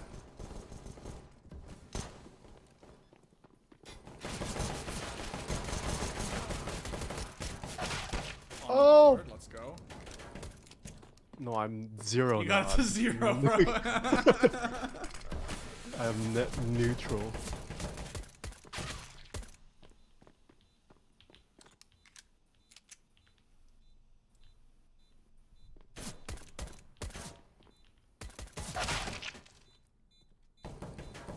Never seen you that. Unlucky. Unlucky, bro. Unlucky. I might be in the Hall of Fame for worst CS player on this show. No. No. I mean, no, you had nothing. Yeah, but we didn't make Zipple play. We didn't make Zipple Oh, play. oh, Zipple didn't play. No, Oh, Zipple didn't play, so... doesn't does he count. play? It seemed like he was just a big like skins person. He plays a little bit, I think, but... Okay. But he's mostly just a skins guy. I mean, I shouldn't say that. He actually does play CS. He's just... Hmm. A lot out middle. Oh shoot.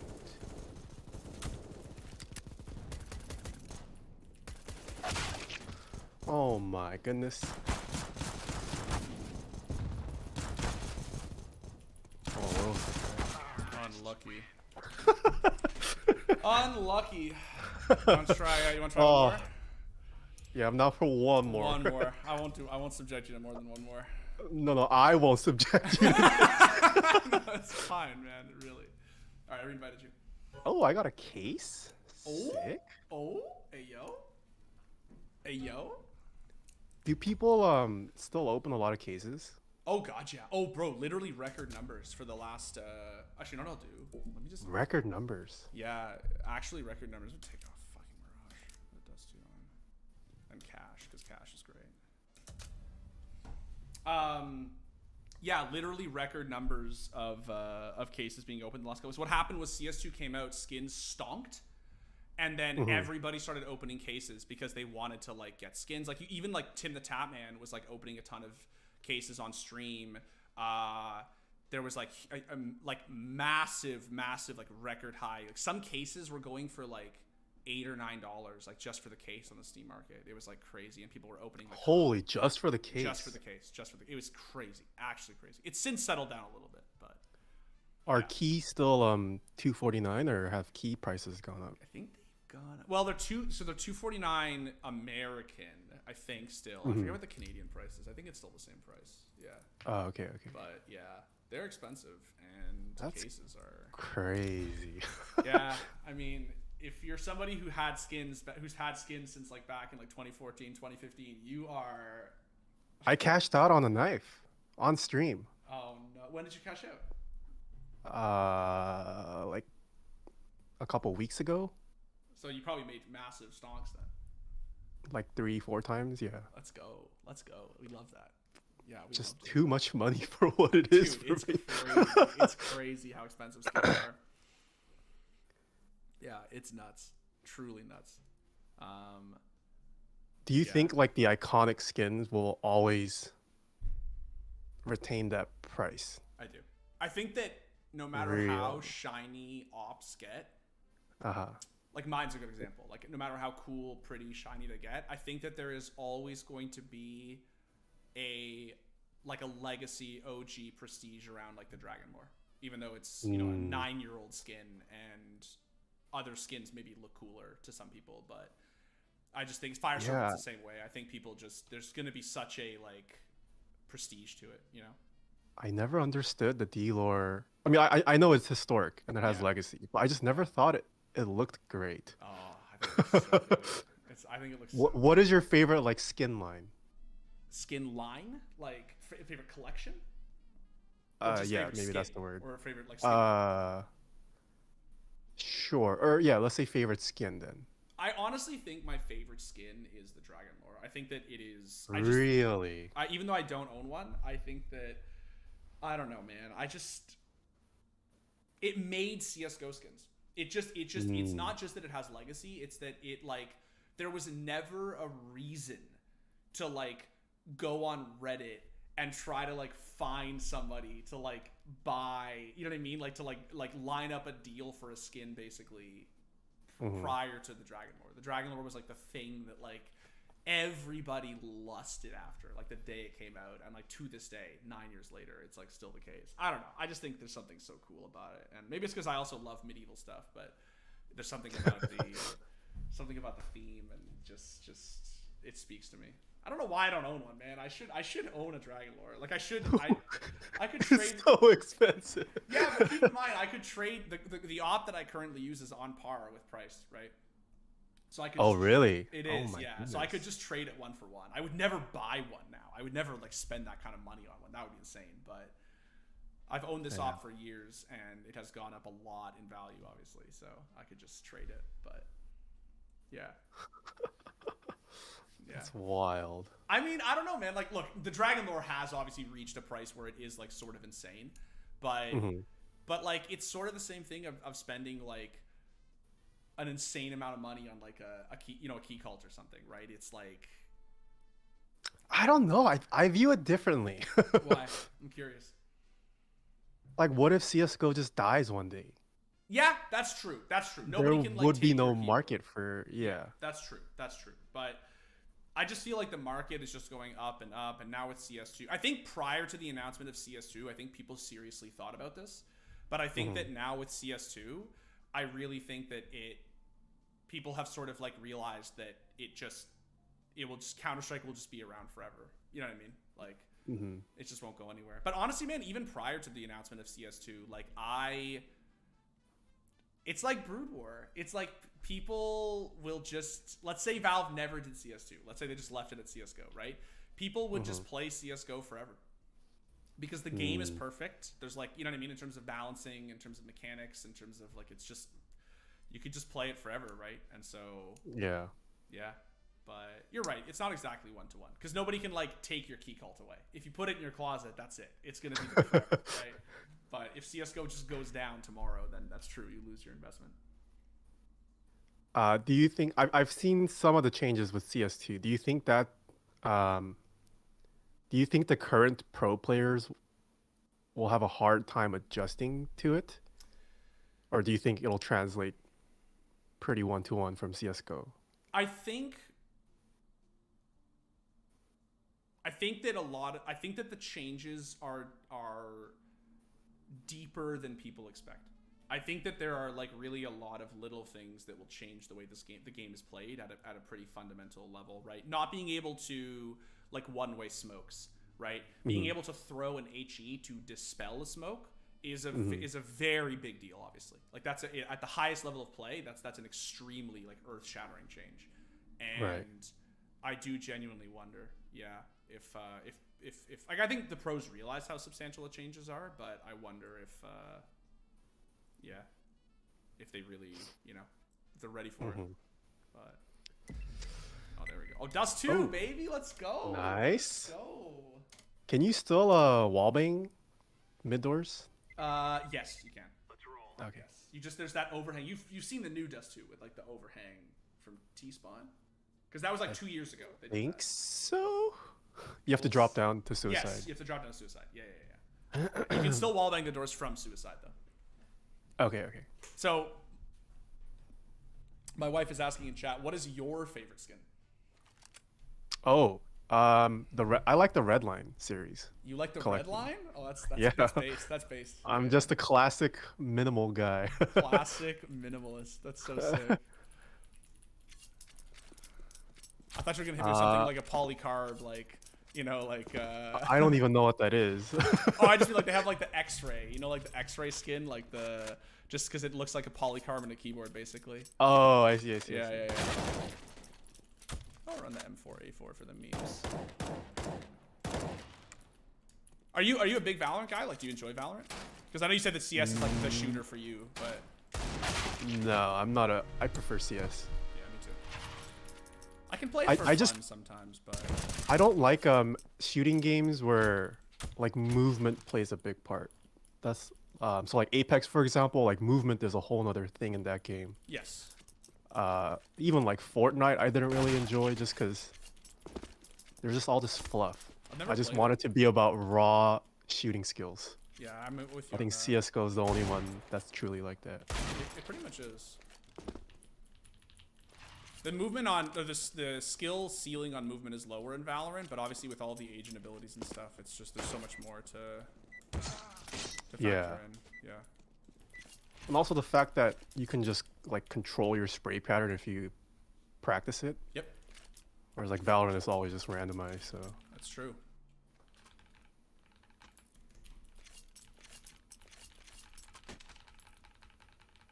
Go P250, smoke flash, because I'm a gangster. Let's go. Gonna flash this guy long. Yes, sir.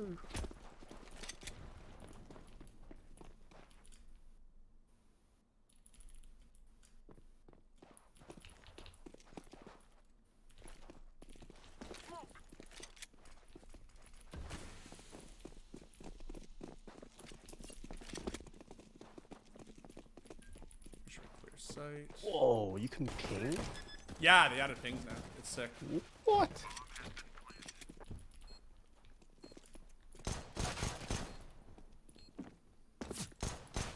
Oh.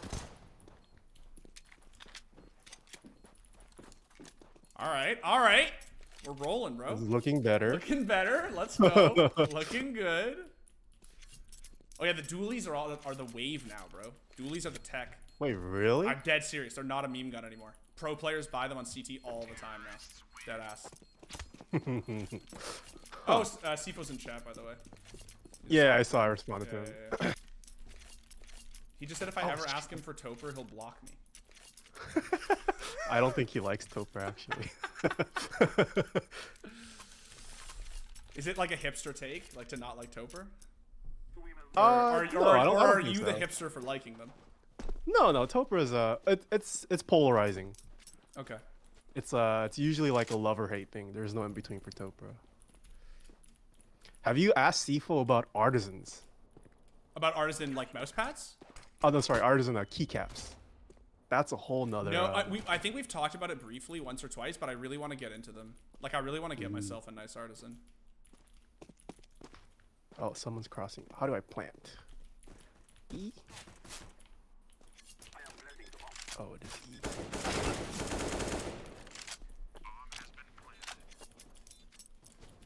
Ask him about his collapse. He's exposing me. This guy's gonna come through tons, I know it. Wait, dualies suck! Or is it me? No, they do suck. They're only good on pistol, God. bro. I hit him once! They're only good on pistol round when you're on CT, basically. I should have told you that. That's my bad. That's my bad, Tay. That one's my fault. That one's my fault. I'm sorry. No, it might have been me. I just missed. No.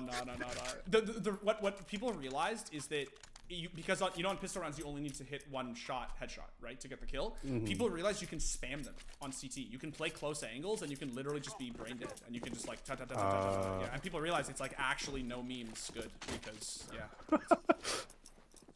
No one's flashing me long, I don't think. Oh my. Oh, he just swings the corner.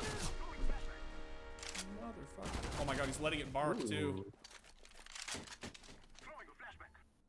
Oh, I dropped my Glock? Yeah, you're gonna need that. Oh. Oh crap, I'm pressing. Oh wow. How much is this skin going for? That skin is, I think it's like 2K. 2K. Alright, nice. That's a terrible. He's on Did site. he kill He's the on site. operator? He's on site. Yeah, he should be close. Yep. No! Oh! One tap. There it is. One tap, baby. And the plant. And the plant. And the plant. We love that out of you. We love that out of you, bro. Oh my that goodness. Was great. Oh, that was great. Fuck. Little nervous, but you got it, dude. A little nervous, but you closed.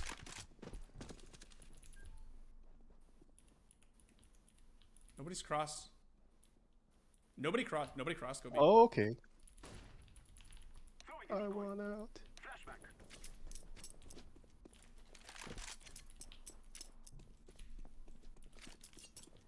I'm gonna give up the mid watch. You could get flanked from mid, too, theoretically. Just be careful. Oh, yes. No, I missed the zip.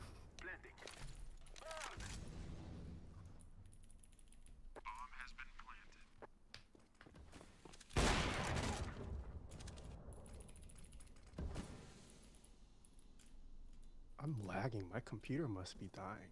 Is it? You know what it could be? I just realized that it could be the West Coast, East Coast difference between the two of us. Oh. Like, what's my ping? 30 ping. No, on 77 ping. I don't even think it's ping. I think it's just like frame drops. Interesting.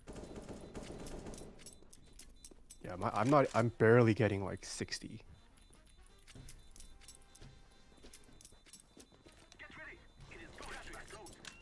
Ooh. Alright, good round. Let's go. We're back in it. Are you also always big run into fast, bro. stickers? Into I never understood stickers. Not Yeah. really, if I'm being honest. They are immensely valuable, but I'm not really into them. Oh, technical timeout. What the? I think it's because they have a lever, or no, he came back. Okay.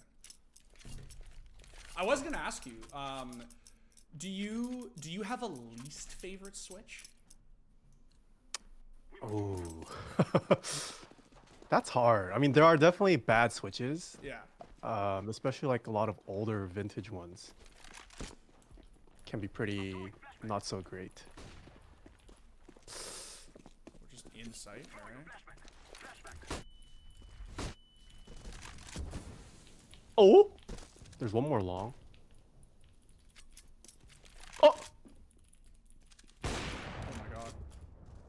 there's a guy hopping from the car. These guys seem like they're pretty new, not gonna lie. It's perfect.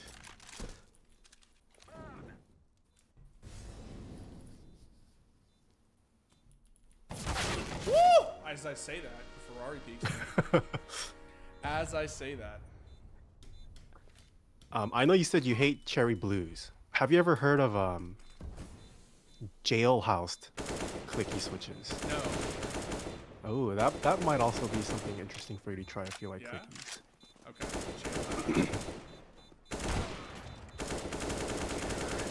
Easy. Easy, bro. Yeah, we're in the trenches now, Taeha. Like, this is. This is what I like. Yeah. Oh, the 2 ops. Let's go. Make it 3. Let's go. Not in the negatives. I was gonna ask you though, do you have a good rec? Because I actually do get this question a fair bit, and like as I said, I'm really honest. I'm gonna flash you long, by the way. You're just gonna run after and get the op kill, flashing. You can trade me. No one's peeked. Molly car. I can't flash.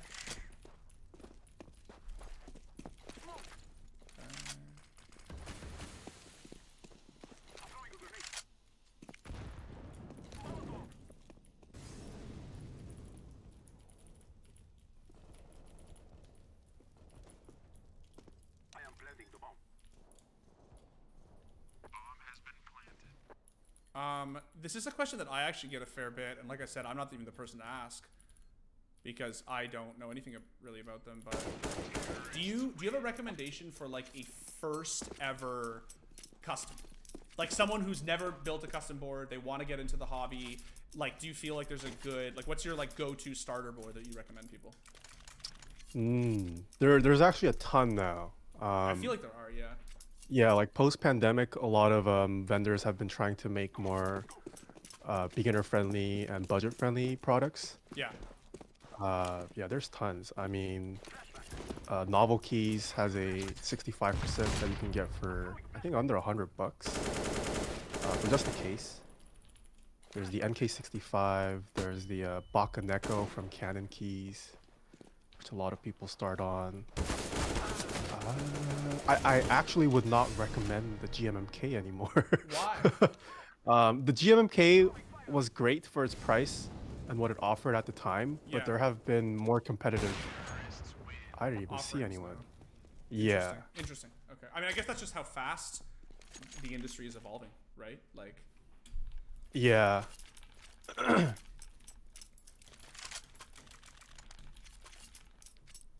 Each enemy? What is this? $1,000 shorthanded income? Because they have 2 levers. Oh, that's unlucky. Oh. That sucks. That sucks. Switch to Was that always a thing? I believe so.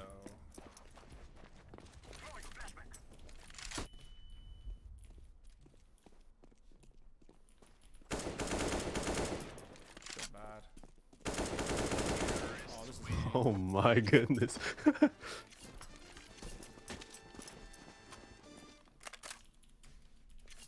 I'll flash. Oh, you get it every round. Yeah.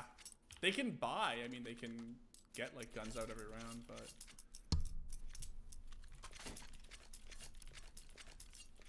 So then, if I ask you, because I was gonna ask you, you say that you're obviously, I'm gonna flash you again, by the way. That you're not super into another the guy just left. rebuilds markets. Do you not have any recommendations? People ask you for like the best like mass-produced keyboard. I do. I Okay. generally like Leopold keyboards. The Niz Plum or like the Niz keyboards are also somewhat popular, especially amongst like StarCraft players. Yeah, I know a few StarCraft OGs who love the Leopolds too. Yeah. That would be my preferred like mass-produced pick. Okay. Yeah, I feel like it's an OG pick. Yeah, and like the keycap quality of Leopold keyboards it's a steal for the price. Where's this guy?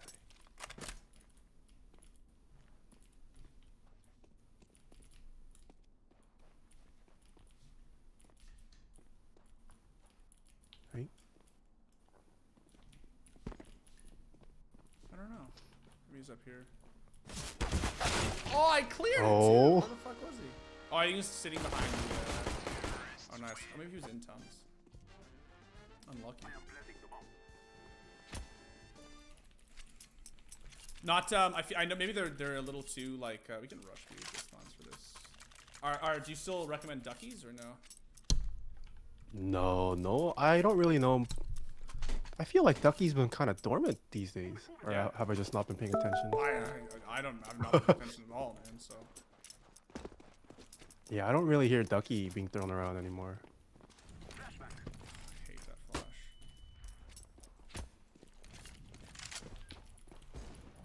What was the what pre-builds did you use before building your custom? I think I had like a Corsair keyboard for a long time. Okay.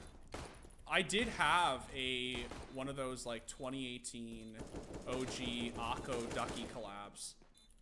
Okay. That I really liked actually. I still have it. I really liked that board. It was really nice.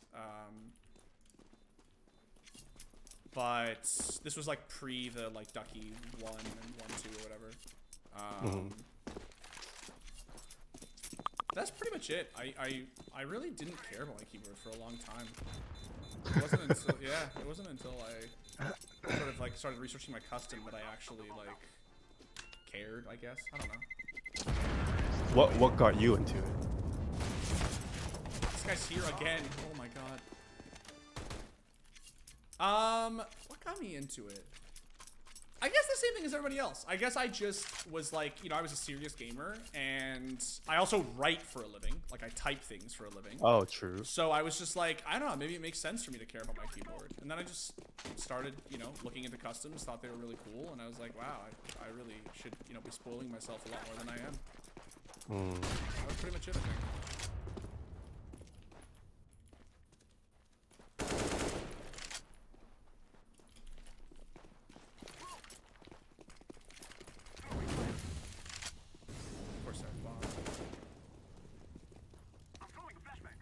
One is cat, or no, maybe we do that. Could be ninja. Oh. I was gonna ask you. Sifo says it was him. It actually is not. It basically was. Yeah. Basically was. I was gonna ask you. So, do you have like a dream, like streamer, personality, pro player, content creator, whatever, that you would love to build a keyboard for? Oh yes. Yeah? Lots. Lots? I guess top of the list would. Top of the list. I mean, I gotta say Faker. Oh yeah? Yeah, Faker. Faker? Who else? Why Faker? Kenny S. Why Faker? Just Korean pride. I mean, jokes aside. I mean, I also I avidly played League growing up. So Yeah. Okay. like in my books, he's like a Michael Jordan in my books for Fair. esports. Fair. Yeah. Yeah, Kenny S. Kenny. I loved watching Kenny. Like back when I was serious about CS, I would always bet skins on Kenny, Kenny's team, regardless of whether his team was good or not. I would always bet my skins on Kenny S. Honestly, man, it was a surefire like it was a surefire thing back in the day, man. Like. Yeah, I mean, I can't say I made money on it, but I definitely did, man. Back in like oh really? Oh, dude, back in like 2014, CS:GO Lounge, fucking like you could Oh play, yeah. oh, dude, you could make a killing because they'd play these like online or like these like North American tournaments, and like Titan would be playing like fucking, you know, I don't know, like netcode guides or luminosity or whatever, and it would just absolutely destroy them. And the odds were never good, but you could always get free money because it was just like such a beatdown, right? Like, that's a sick answer though. Yeah, I'm sure Kenny would say yes though. Kenny's just like, he just announced his retirement literally right at the major. So like, Oh, he retired? yeah, he just announced his retirement like a week ago, bro. Who was considered like the new Kenny S? In terms of like being a god tier topper. Well, so like Simple obviously is the opper for his team. But opping has sort of changed in the recent meta, right? Because nowadays it's basically this thing where if you are the best player on your team, you basically have to op. Because the op is just it's such an OP weapon, right? That it's just like if you're Zywoo or Simple or Device, like you basically just have to op because it's just so good, right? You're sort of just trolling if you don't. Yeah, I guess. What's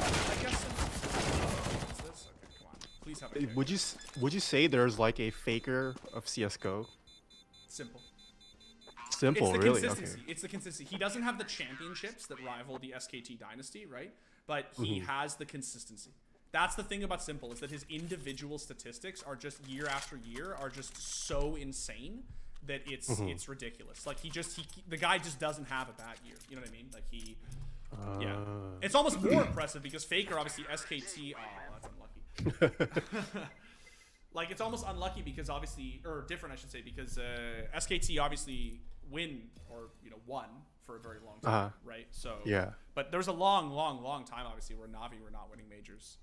The vast majority of their lifespan in CS:GO, in fact, they were not winning majors. So it was sort of impressive that he managed to be that good. But yeah. So if you had to pick one, though, it's Kenny. Say it's Kenny. Come on, it's gotta be Kenny. Yeah, Kenny. Yeah, it's gotta be Kenny, bro.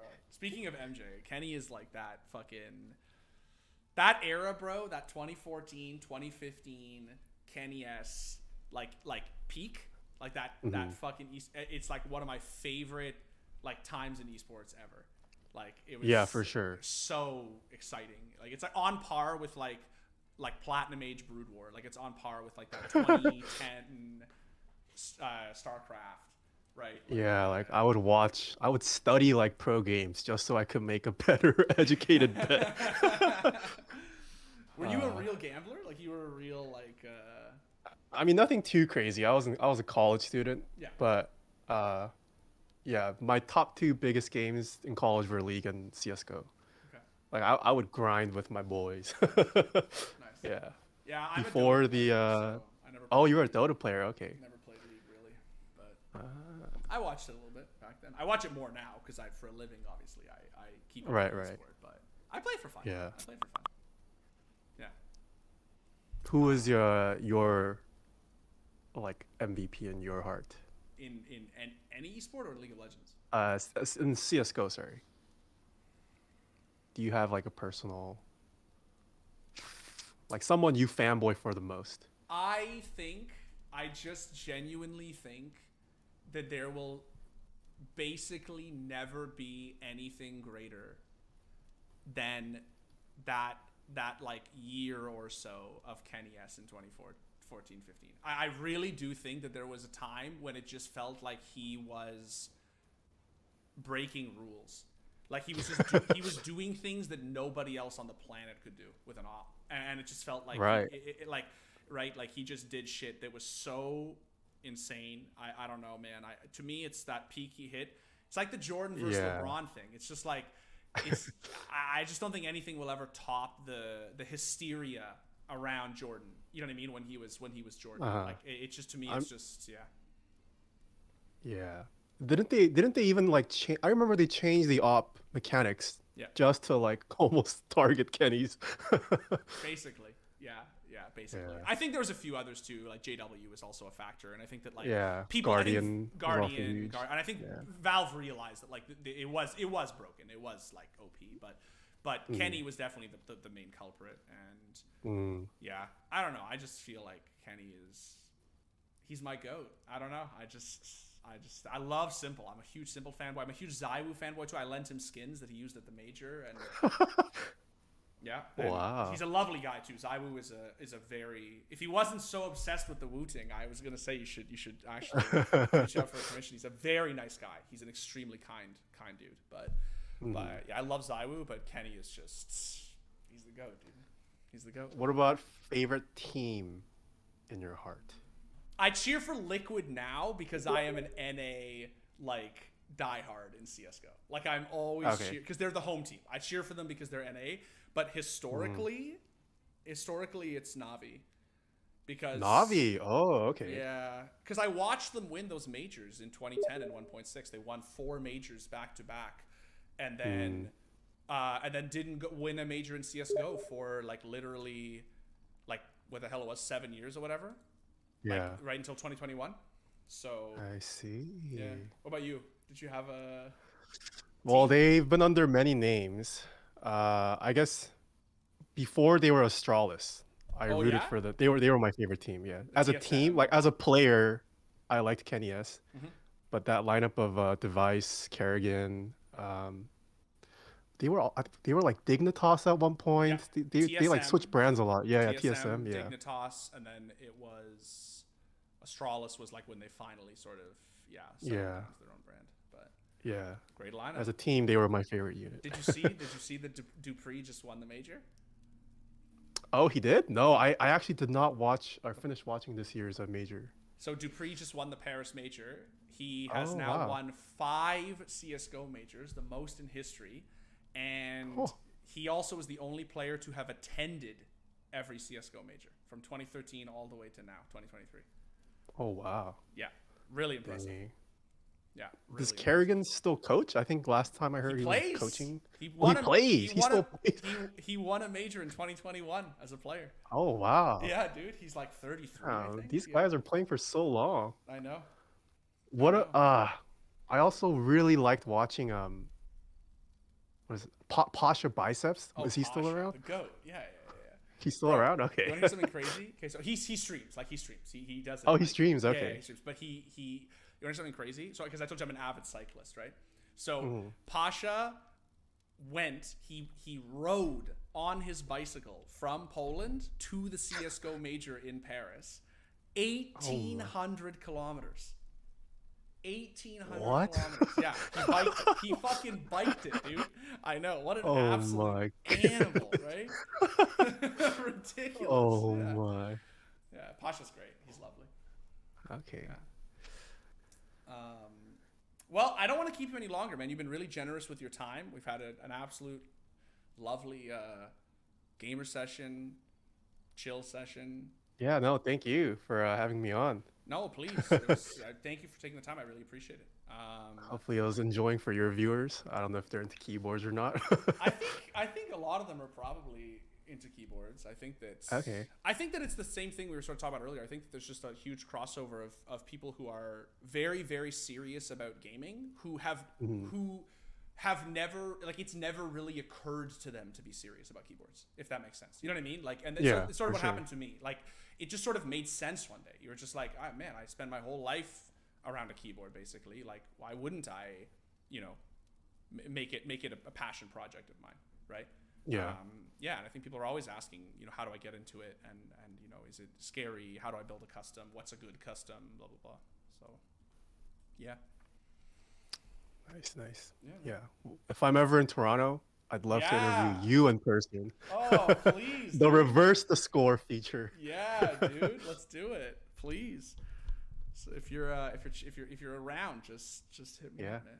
Sifo too. Sifo lives in Toronto. Oh, true. Yeah, we can all Yeah. grab food together. I'll grab a bite. Yeah, dude. Nice. That would be sick. Well, thank you so much. Obviously, if you want to, please like plug. I know you're live right now, but plug to your where people can find you, your socials, your channels, etc. Oh, yeah, I'm just TaehaTypes on all the social media, except for OnlyFans. That's TaehaTypes. I'm just kidding. Don't subscribe there. But yeah, TaehaTypes on all the socials. I do actually have an OnlyFans, but I don't post anything there. Do you have subscribers? I have 2, which kind of sucks because I have to file taxes on it just for 2 subscribers. But I just claimed it for the branding, TaehaTypes or TaehaTypes. Sorry. Oh, that's great, actually. Fuck Yeah. me. Okay. All right. Well, thank you, chat, for tuning in. Really appreciate it. Thank you for showing a warm welcome to Teha, and yeah, hopefully play again soon. I'd love to. Yeah, thank you. Yeah, man. So I will log off chats. We'll see you next time. Back on Thursday, 2 p.m. Eastern time. Be sure to check out chat. Teha's YouTube channel. Be sure I'll to check out his the YouTube. scores. I mean, my viewers probably all know the score, so who doesn't know the score at this point if you're into gaming?